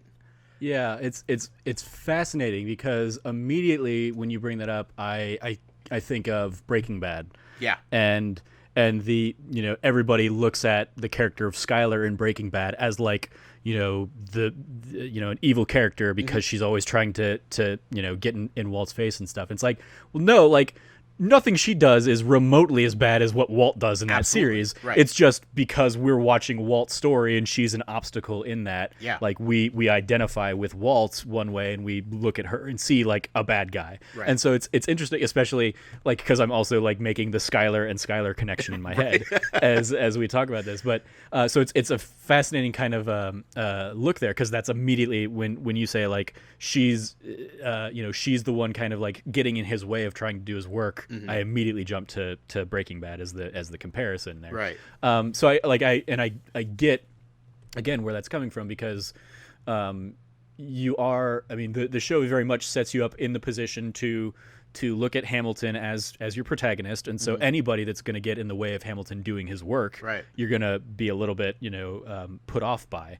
And I think maybe the combination there, the 1-2 punch of her intro song really being a song about how helpless she is, not a great like strength kind of character moment, right, going into that little bit in there in Act 2, does maybe like it helps certainly color kind of where you're coming from on Eliza. One of the things that I think the show struggles with Eliza as a character is that she in a show that like has all of these characters that really have shades of gray to them, she is very much like a good character. Like, yeah, she wants her husband to be more attentive to like her family, and to the family, and not be a workaholic, and that's not a bad thing. No, but it can be viewed as a bad thing when you're looking at it in the context of he's trying to do things that nobody has ever done in this world before. Right, we're rooting for Hamilton and like, here. and we have the hindsight of like knowing the legacy of the financial system and saving this country from just being in debt out the gate and all that stuff. So like we know how that story ends in a way that Eliza didn't at the time. Right. And hey, I mean, as they say, and again, it speaks to also in Congratulations, Angelica really hammers home, like, I told you to take a break. So she's like, so it's not only Eliza saying like take a break. It like both of them really are joining in on take a break and telling Hamilton to like step away from this. Yes, Angelica recognizes the mental labors of the work more and whatnot, in a way that Eliza might not, because Eliza's focusing on other things. But so I can appreciate the kind of the sentiment behind where you're coming from. That said, I still think she's especially by the time like Byrne comes around and It's Quiet Uptown and the end of the show, like she's definitely one of those characters that like when I would listen to the album, I would often skip through Helpless, or I would skip through Take a Break and a lot of those numbers. But I still like Burn is a phenomenal song, and the end point of that character, like, I'm going to put myself back in the narrative. I'm going to try and tell his story and whatnot. And, like I like where the character ends, but I fully understand and respect kind of where you're coming from on it. And kind of because even to your point, like, yeah, when I listen to this, I'm like, oh man, how great would it have been if he and Angelica ended up together or something. But like so much of that is completely fabricated because that's good storytelling, right, to have like a little love triangle there kind of notion. And even Lin-Manuel Miranda, I think, really like has talked about how he finds the potential of the relationship with Angelica more compelling, to the point that one of the moments that he's talked about that kind of breaks his heart every time he hears it is at the end when Eliza sings Angelica's buried in Trinity Church near you, and Angelica sings near you. He looks at that moment, and I believe it's in the book as well, as like they're fated to almost be together. Like they're buried near each other in Trinity Church in New York, and for all time are still apart, even though they might have been this, the greatest power couple in history if they had ended up together or something like that. Yeah. But so much of that is the story Lynn's telling more so than like the story history actually told in that context. Again, like she was already married when she met Hamilton. Sure. And clearly that wouldn't have stopped Hamilton. But, right. But yeah, it's a very dramatic story, I think, that gets told. And yeah, as a result, Eliza ends up being maybe a little more milquetoast than a more dramatic or dynamic character would be. But I do know I know Ben Bellevue in particular is like, Philippa Sue and Eliza stan, beyond belief. Sure. He's probably the biggest fan of hers that I know of. Right. So, but again, I can see kind of all sides of that conversation, and it is part of it is unfortunate because she in the real history of things, like a lot of her letters were burned after Hamilton died. Right. So we don't have a great historical context, and it's one of the things that comes up in the Ron Chernow book, is we don't have a great context of how Eliza responded to all this stuff. Yeah. We only have her actions after the fact, right. Which is how they were able to kind of like dive into that narrative conceit of she burns the letters that he wrote and takes herself out of the narrative and then brings herself back in at the end. Mm-hmm. 'Cause we just don't know really how she would have responded to all that stuff. And I really want to like that last scene. Like I really do. Mm-hmm. It to me it doesn't feel earned by earlier portrayals of the character. She never came off as like the supporting wife that Hamilton says best woman, best wife. Mm-hmm. It's like, did you really ever consider her that? Like that feels too late to be throwing that out there. Yeah, I guess even that, like, though I look at that as like more Hamilton didn't realize what he had. Yeah.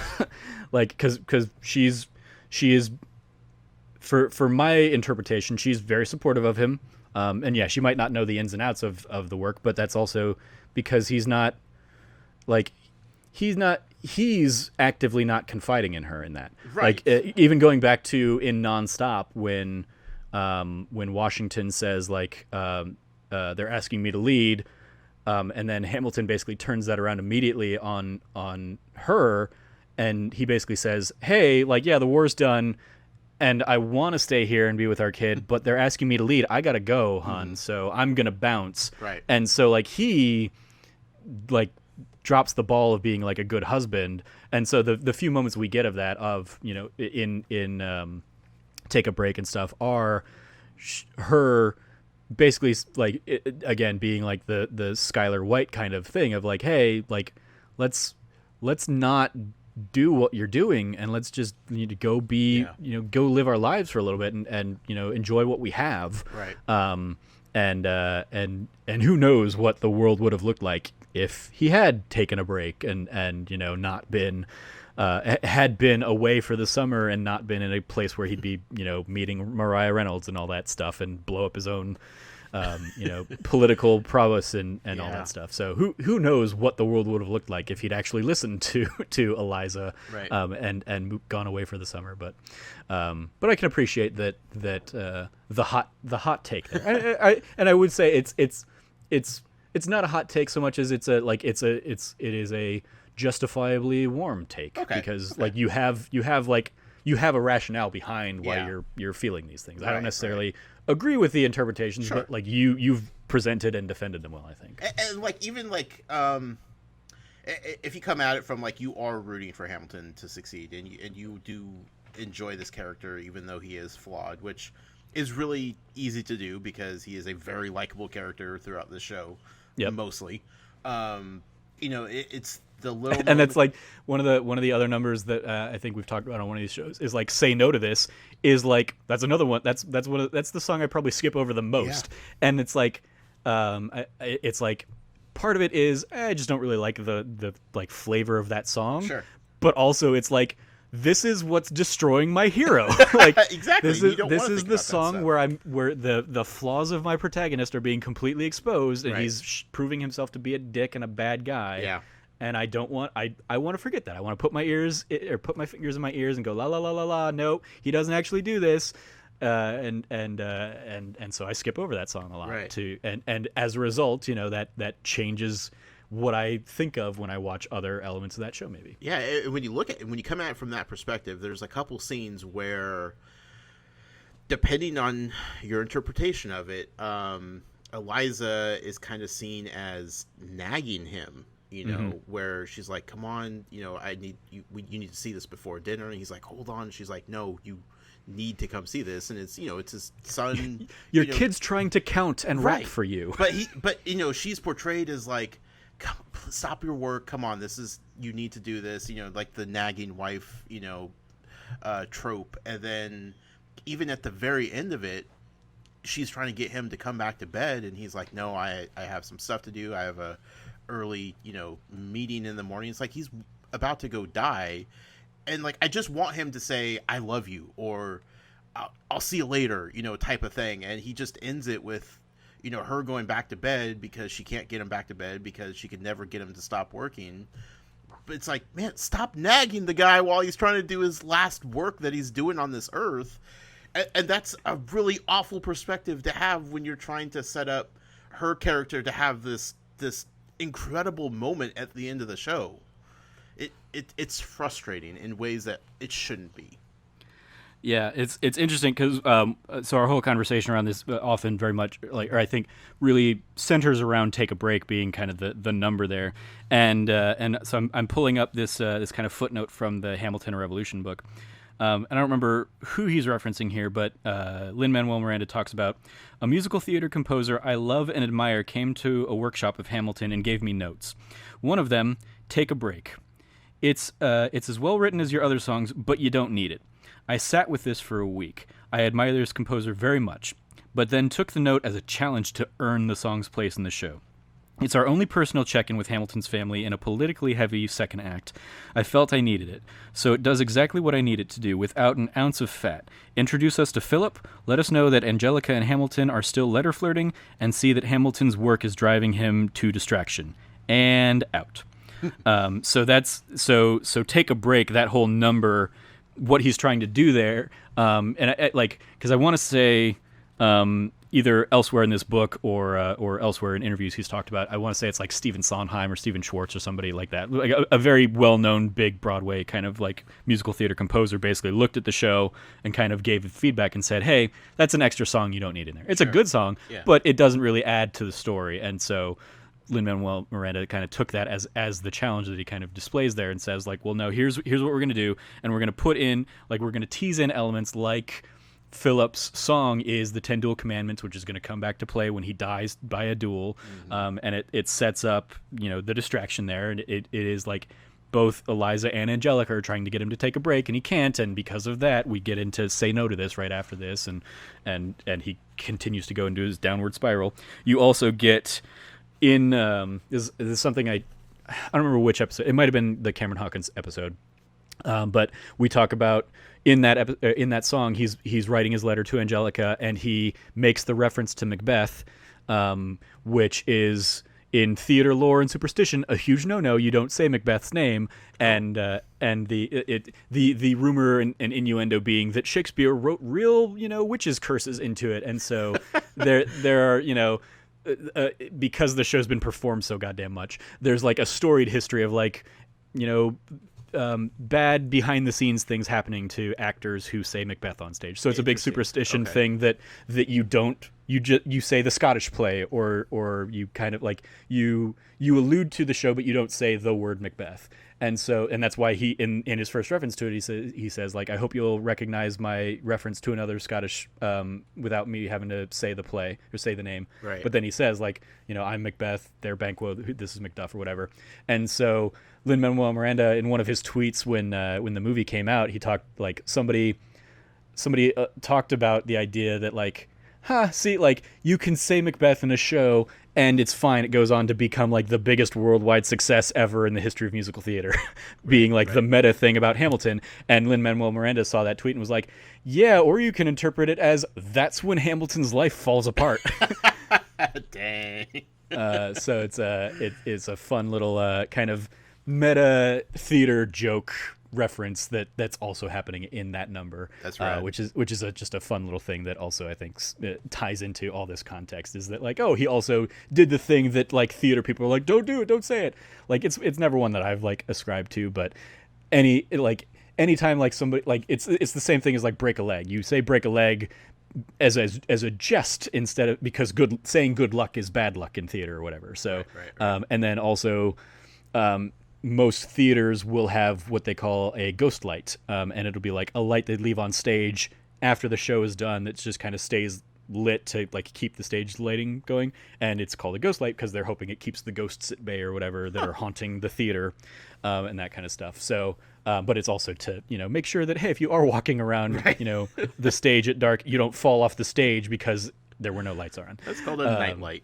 Exactly. It's a night light, but they call it a ghost light. And like as somebody who worked for Phoenix Theater here in Phoenix, like there were stories that I would hear from the production crew talking about like, oh yeah, no, our venue's actually haunted. There are, we've seen or heard reports of ghosts or stuff like that. And it didn't help that it's also where L. Ron Hubbard wrote like part of Scientology stuff, and so it's like it's a stop on like the Scientology tour in Phoenix or whatever. Like there's a whole thing about theater where like all these kind of weird little superstitions that exist. Fascinating. But it's just one I wanted to also incorporate into the conversation here. So Eliza's not your favorite character. Who would you say is your favorite character in the show? Okay, so it's not that I didn't like Eliza. I just didn't like how the show portrayed the character of Eliza. Gotcha. Okay. But that's it's a petty argument, I guess. Like still, it's one of those like, she's still amazing and great. Yes. Just not as amazing and great as I wanted her to be. She is amazing and great. I just wanted to like her as much as I should like her. Mm-hmm. If that makes sense. Yep. Anyway, King George, top of the list, easy. But I think Thomas Jefferson probably is like a solid number 2 for me. Like the character, not the man, obviously. Mm-hmm. Yeah. Just incredible. Like his swagger that he has on stage, like he's just so energetic when he's up there, David. And just like watching him walk around, and I don't know what it is about him specifically. I can't pinpoint it. There's just he's oozing something that I just want to bottle and just carry with me at all times, because it's immediately when you're introduced to him and he's like, what did I miss? And you're like, oh my God, where'd you come from and why have you not been part of the show up until now? You caught, as somebody who doesn't have like the theater history and stuff, you caught that it was the same actors playing different characters in Act 2, yes, right? Yes. Okay. Yeah. Because that was one of the things that I don't know. I think we talked about it on Cameron Abbott's episode, but he didn't realize Mulligan and Madison were the same person, right. Until watching it, or until the credits, I think. Right. And then I think it was, he didn't realize until we were talking about it that Peggy and Mariah Reynolds were the same person. Yeah. And it was like, wow, how have you listened to the show that many times? You didn't catch those voices. Okay, well. Right, yeah. Because I think Thomas Jefferson, David, I think he's the first reintroduction of an actor as a secondary character.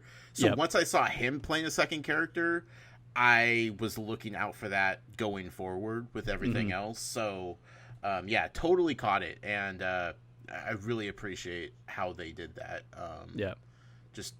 But like sitting here trying to like determine who my favorite character is so tough, because probably every time I watch it or listen to it, I'm going to, pick someone else out of the lineup, because they're all absolutely incredible.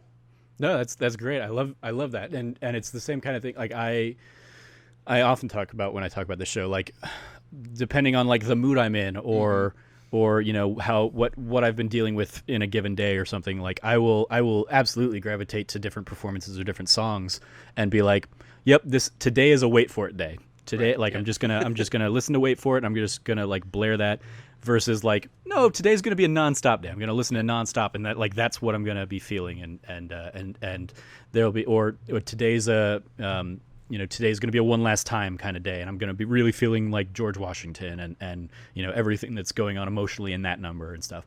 And I love that, like, today's going to be a You'll Be Back. And I'm just going to be goofy, and I'm going to be silly, and I'm going to sing in a British accent and be very hoity-toity and ha ha ha, Right. and just have fun with it. Yeah. And I love that the show affords such a diverse set of opportunities. 100%. And like that there are very few songs in the entirety of the show that like I wouldn't consider any of the numbers bad. There are numbers that I just don't gravitate to as much, but I can still like listen to them and like appreciate what they're doing, and especially appreciating their purpose in the story that is being told. But like I said, like Say No to This, as much as I love the final lyric of it, because it is a direct reference to one of my very favorite musicals, a show called The Last 5 Years, that also Jeremy Jordan, who is in the in the Newsies musical that I mentioned earlier, plays the main guy in The Last 5 Years alongside Anna Kendrick as the main girl in the film version. So you can go check that out somewhere. I don't know if it's like Hulu or Amazon or something like that, but it's a great show.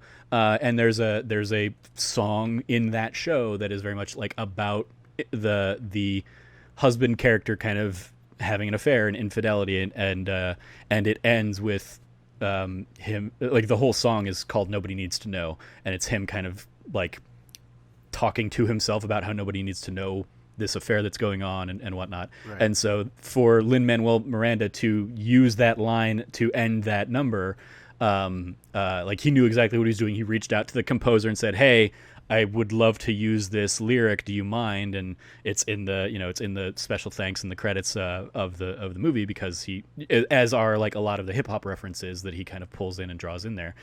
So that's one of like those musical theater references that I catch and love in the same way that you catch and love a lot of these hip hop references. But even though I like catch and love that reference, I don't need to listen to the whole song. Sure.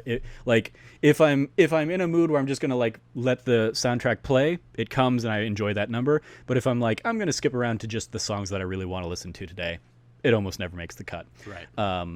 But it's still a great song. It does again speak to, I think, the idea of like, I don't want to look at Hamilton as a flawed character. I want him to be a good guy, because it's way easier to just like compartmentalize that kind of stuff and not think of all of the murkiness of the world. And that's why we live in a world that is so like black and white, and because people don't want to have to deal with the grays. As we see kind of in everyday life these days. But yeah, so I love that. Any day or any mood I'm feeling, I can go in and find a song that is gonna, be a real fun, feel good song. Like Satisfied is another one that, like, even though that's like, given it's Angelica, it's not a song I will like be belting out in my car or something like that. I will still like enjoy the hell out of that number. Sure. Yeah. And because who sings it on the Queen Latifah sings the Angelica part in that song on the Hamilton Mixtape, I believe. Right. Yeah. So like, yeah, it's just there's a lot of just great songs in there. So I can fully appreciate that, like, the struggle with like finding a favorite. Mm-hmm. Yeah, it's real, man. It's definitely real. Yeah. Any other things you want to kind of bring up as highlights before we start wrapping up the show? One quick thing. We don't need to talk too much about it, but like, I will forever in the rest of my life not be able to hear the name Aaron Burr and not want to and put and say sir. Yeah.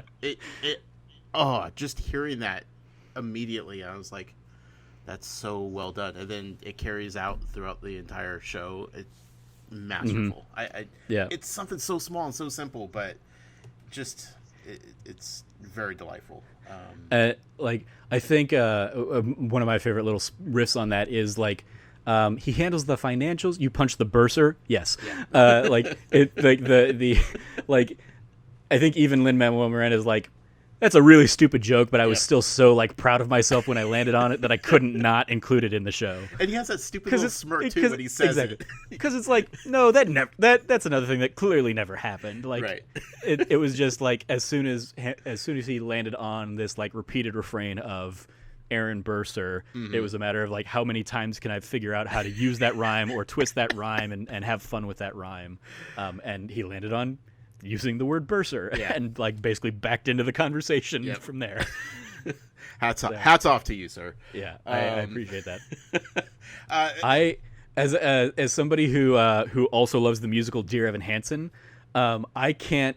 Every time I think of Dear Evan Hansen, even though there's not a song in Dear Evan Hansen that's like Dear Evan Hansen, blah blah blah. Like Dear Evan Hansen is a letter that he's writing to himself. Basically, like it's in that show, it is a therapy exercise to like write a letter to yourself with a supportive thing and a nice thing, and here's what I'm looking forward to today. You like, Dear Evan Hansen, today's going to be a good day, and that's like something he writes to himself. And I can't ever, like, every time I think of Dear Evan Hansen, I think, Dear Evan Hansen, what to say to you. So I have the exact same thing with with that and Dear Theodosia kind of being like, they're just forever intertwined in my mind. Right. And that's okay. That's okay. Yeah. The only other thing I could think of that I'd want to mention is like, specifically since this came out on Disney Plus, millions and millions of people now have access to watch this, and while it was available to listen to, there's something to be said about being able to see this and see the representation on stage, on screen, for so many kids and young people out there that may not have been aware of the representation that Hamilton the show was doing 5 years ago when it started. Yeah. And from a business side, like, I know why they wanted to get, as much, ticket sales from the Broadway performance as possible, and everybody is well deserving of everything that they earned and got paid for doing the show over the years, and not going straight to like a digital streaming service with the show financially made sense. But it is like, there's a part of me that still kind of has a lump in my throat when I think about like how impactful this could have been for so many kids 5 years ago, to see people on color on stage portraying the founding fathers of this country in such a grand performance. Like, I saw one tweet that I think Lin-Manuel Miranda had retweeted from Philippa Sue, who somebody had tweeted at her showing their daughter watching Hamilton, and she was like, that's me.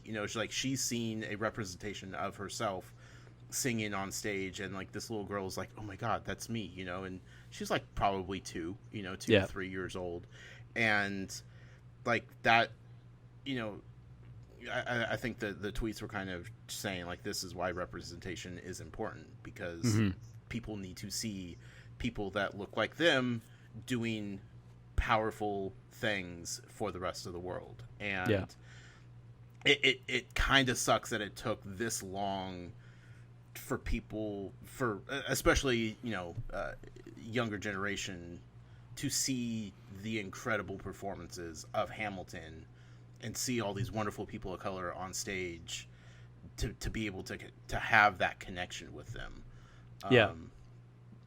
But again, like, I don't know how it could have been any differently. I'm just glad that they didn't have to wait another year like Disney was trying to, because it was originally supposed to come out in summer of 2021. October of next year. Yeah. Oh, okay. It was originally going to be October of 2021, and it was going to be like theatrically released. Okay. And Disney paid like $75 million for it. The most they've ever, like, the most any company has ever paid for like a finished in the can movie. Right. Basically, because it was done. They'd been shopping it around for a while to put it out there for people, and Disney picked it up.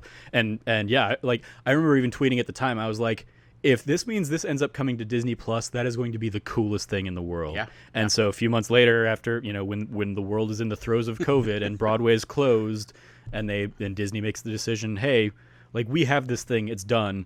Yeah, let's go ahead and just put it out there for 4th of July, celebrate kind of the country. Mm-hmm. This is a thing that, like, will benefit the world right now. Yeah. Is a great thing. And I think that is absolutely a struggle with this show, and it's a struggle that, like, they recognized. Absolutely. Because, and it's something I've talked about and tweeted about in the past as well, is that, historically, the arts, even a show like this, which is groundbreaking in its cast, the portrayal of the people of color on the show being these characters, mm-hmm. But the audience that was seeing the show, by and large, was still 90+% white people. Absolutely, rich white people. Yep. That could afford to go see $1,000 ticket on Broadway. Yeah. Could afford to take the trip. And Hamilton, to their credit, had a lot of initiatives to try and make themselves accessible to other audiences. Mm-hmm. The Ham for Ham thing is their version of the lottery. Every performance they would give away the first couple rows for $10 a ticket to anybody who showed up. To, like, you entered and you were given a chance to win. Right. And then, but also, they, I think, every week would do, like, a Wednesday matinee, and they could have sold that to audiences for thousands of dollars on those tickets, but I'm pretty sure they dedicated, like, Wednesday matinees to schools. That's and cool. They were busing in schools in the New York area to come and see that show and be exposed to it. And they're in one of the extra credit suggestions that has just been put up on Disney Plus in the last couple days, I think. There's a new documentary called Hamilton History Has Its Eyes on You, that you can go.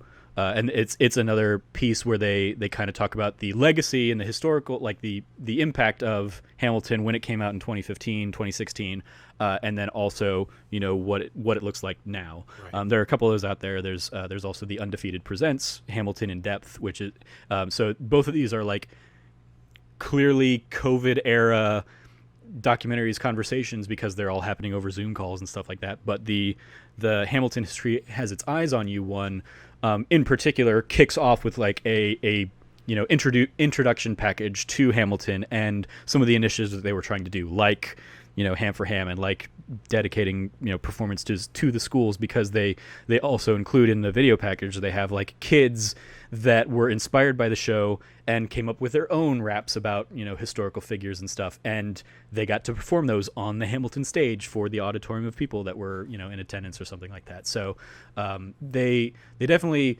realized that this was a show that more people needed to see than just the white rich audiences that go see the arts. Right.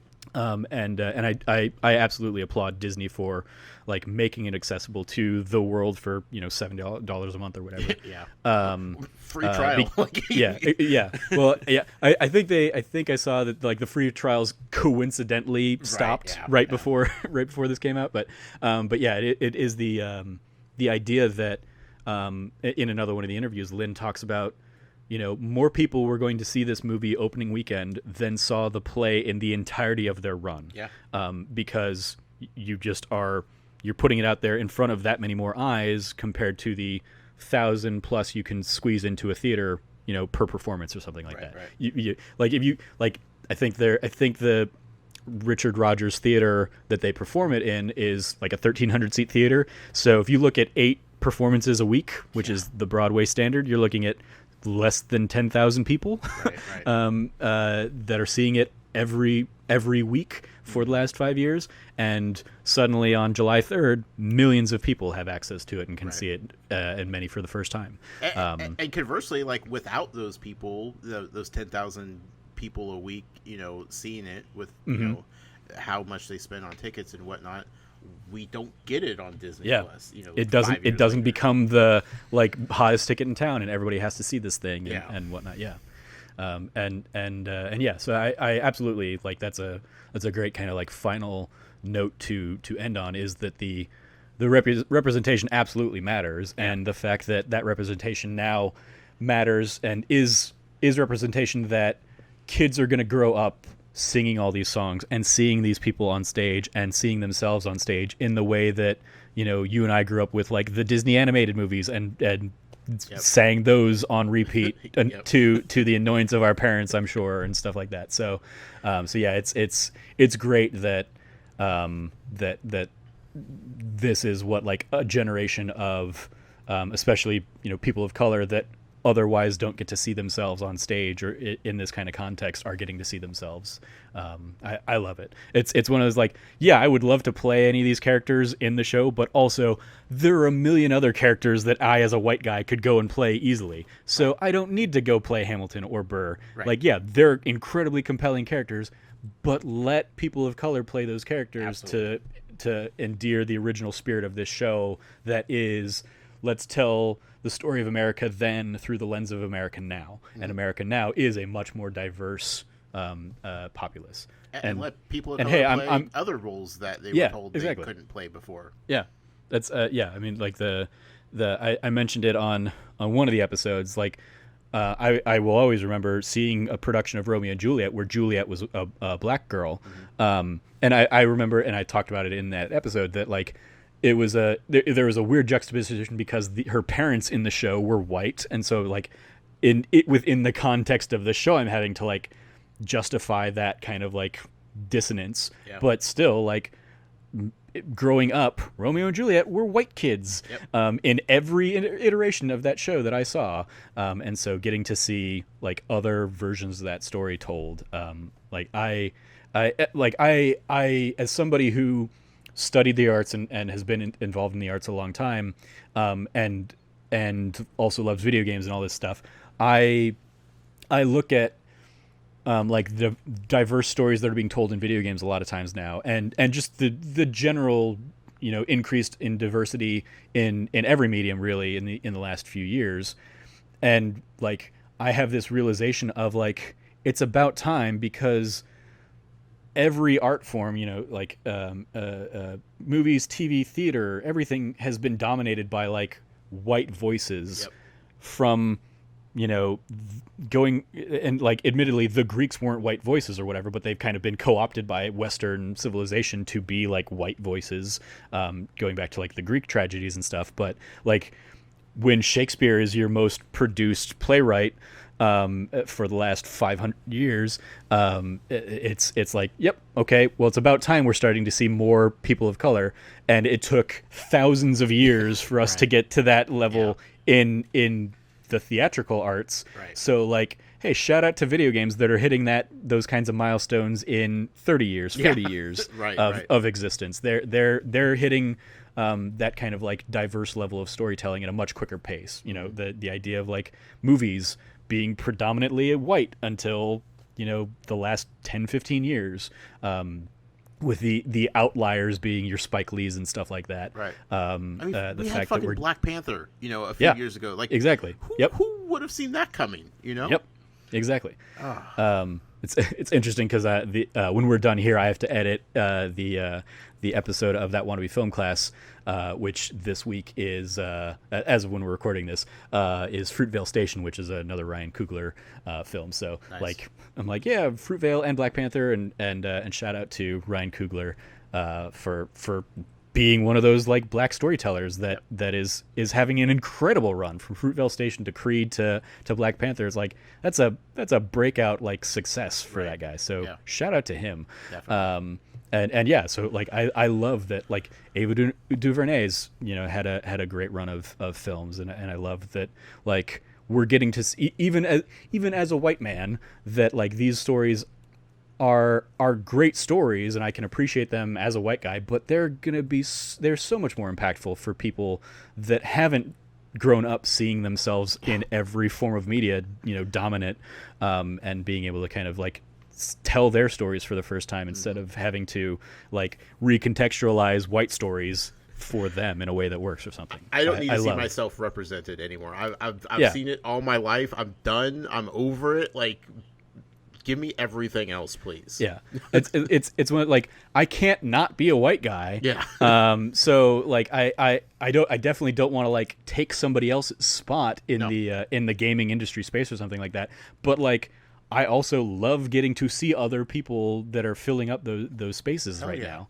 And I'm like, if somebody gets an opportunity that I might have wanted, but it's a person of color or a woman or something like that is a more marginalized voice than mine, I'm like, that's great, because like, really, what am I going to add to this conversation right. that the other 30 guys that I can throw a rock at, like 30 white guys with beards at a convention that I can throw a rock at, that also aren't going to tell the same thing. So like, yeah, I'm going to continue like telling my stories and creating my podcasts for me. And if people want to come along for that ride, great. But like, I'm not trying to like step on other marginalized voices, because those are so much more important stories right now than any one that I'm going to tell, because my story's so often already been told. Yeah. So yeah. Agreed. So on the report card for Hamilton here, where we grade it from A+ to F, what would you give Hamilton here? Man, I've been going back and forth on this. Okay. You had me swayed one way, you had me swayed another. I had a score coming into the show tonight. I knew what I was going to do with it. Then we talked it out and we changed some things, and I've thought about some things differently. But I'm going to go back to what I came in with. Okay. B+. B+. I know. Oh, that's that. I think that's what you were alluding to when you were like, I have like the probably the most different take than anybody's brought to the table. Yeah. B+. All right. I mean, I can appreciate, especially coming from your background, where like you're not a theater goer, so like already theater is a hurdle to kind of overcome and stuff. So like I look at like a B+ as like a great score, really. Really. I'm curious, just for the sake of kind of like conversation, sure. What are some A's maybe that you've already encountered on Disney Plus in terms of like the stuff you've been doing on Castle Vaults, for example? So we had a string of movies that were just like all-time classics. We had Lion King and Aladdin back to back, and like rewatching those movies, like I watch them as an adult, and I look into my future, and I'm like, in 50 years, like I'm still going to enjoy this movie as much as I probably do now. Like it's timeless, both of those films just fantastic top to bottom. Why I give Hamilton a B+, and I think it has 100% to do with the fact that I didn't have years and years of build up and hype for it and appreciation for it. I have to look at it in the context of, this is 2020, this is what I'm seeing. I know it was filmed 4 years ago, and I know it was, it started being performed 5 years ago, 6 years ago, whatever it was, and was developed many years before then. But for me, it's still hard to separate that from like, I am seeing this and enjoying this for the first time in 2020. Yeah. And like those hurdles that I wish they would have tried to jump over that they didn't, because back then they didn't feel it was necessary. Whereas now they absolutely would attempt to make those statements. So I have to, like, in that context, just bring it down just below A, because there is so much more that they could do with this, and it's hard for me to grade it with any other perspective other than that. Yeah, I can appreciate that. But I absolutely love it. I downloaded the albums. You are sold on Hamilton. Yeah, it'll creep up to an A at some point in your lifetime. Probably. Where just for the sake of fun conversation, where would you rank the Hamilton Mixtape? I would say it's a solid A, because it does take those chances, and it does kind of add that additional conversation, and just the different voices that are brought into it to kind of tell the same story but from slightly different perspectives. And the mixtape, solid A. Nice. Yeah. All right. Yeah. Well then, lastly here, a little bit of extra credit. As I said, earlier in the show. They're actually, so when we started recording these episodes, so the first 2 episodes I did with Logan and Cameron, they were just spitting out like, hey, here are 6, or here are 8, other things you might enjoy. Since then, I think maybe they got like a negative response and negative feedback to that. So since then, they added a couple things that are really like Hamilton specific. So the only things that now show up in the like suggestions are these 2 documentaries that that kind of are built around Hamilton. The Undefeated presents Hamilton in Depth, and Hamilton History Has Its Eyes on You. So both of those are now the official like other suggestions when you watch Hamilton, and they are both kind of 30 to 45 minute documentary looks and documentaries / interviews about Hamilton, and specifically kind of Hamilton now in 2020, and kind of it is a lot of those the cast and creative team behind Hamilton having some of those conversations about like, hey, yeah, what does this show look like in a post George Floyd world, and are there things that we can take away differently from the show, or are there things that we could have done otherwise? Right. But just to run through quickly, the other suggestions that did exist also out there in the first place, you had The Sound of Music, Annie, Newsies the Broadway musical, a celebration of the music from Coco, Encore, Mary Poppins, High School Musical, the musical, the series, and the film version of the Newsies with Christian Bale. And then one other extra credit thing that I've been including in all these episodes, and I will encourage you to check it out if you haven't already as well, Josh, Lin-Manuel Miranda performing at the White House Poetry Jam in May 2009, where he first performed Alexander Hamilton, the opening number of this show, which is like 90 to 95% still in its original form, basically. He pretty much had that thing almost locked down at the time. Right. So really cool. Any extracurriculars? Are you watching anything else on Disney Plus? Obviously, you're doing the Castle Vault, so you're watching through all of the animated films. But you watching anything else out there? Yeah. So for this week, our next film is going to be The Hunchback of Notre Dame. I don't know the correct pronunciation. I would say talking about the French thing, Notre Dame. I would say if you're talking about the football team, I would say Notre Dame. Okay. What about the Disney animated movie? Which is talking about the French, sure. the French cathedral. Okay. So I would say Notre Dame. Okay. The Hunchback of Notre Dame. That's our movie coming up. So that's another one that just as I'll throw this out there as a thing for you to check out, especially because it actually comes from your neck of the woods. They did a musical version of Hunchback of Notre Dame a number of years back, like a stage play version of it. And I forget the name of the company, but it's a company in Seattle. They did a production of it, and they cast Quasimodo as a deaf actor. Oh, and they had the actor perform as Quasimodo, and he signs the whole show, and one of the gargoyles comes in and acts as his singing voice. That's badass. And you can go and find on YouTube, and I'll include that in the show notes for this one as well, because why the hell not? Sure. But you can find them doing the song out there, and it is an incredibly compelling piece of art. It doesn't have the best sound quality because it wasn't as polished of a film product as this one is. Right. But you still get what they're doing, how they're telling that story, and it's just it was just a really compelling approach to that show and cool. to that story that they're trying to tell, because it really puts Quasimodo as the outsider that he's presented as. Awesome. Yeah, I will have to check that out. But yeah, excited to watch that movie this week. And then the only other recommendation, I don't know if you've seen it or if you've talked about it. I can't remember if you have or not. Prop Culture. I did one of my solo episodes on that. Okay. After we had somebody came on and we talked about Tron Legacy, and he mentioned that they had done a Prop Culture episode about Tron, and so like the next week I sat down and watched a couple of those episodes. It was really cool. Yeah. Have you watched them all?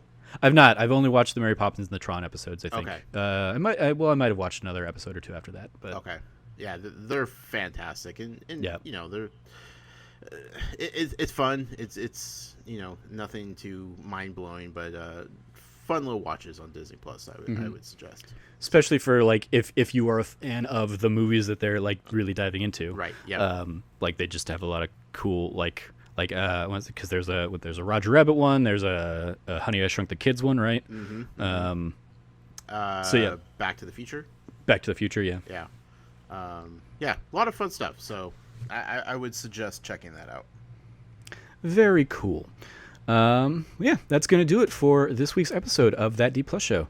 Thank you, Josh, for joining me. It's always a great time catching up and podcasting with you. We are both, so old hat at this. We can talk 2.5 hours, no problem. I went in. I told my partner, I was like, "Yeah, it'll probably be like an hour, hour and a half." She was like, "No, that's not going to happen." Oh, I looked at my my calendar event request, or the calendar thing I threw on my thing, and I was like, when it popped up at like 5:45 tonight or whatever, it was like.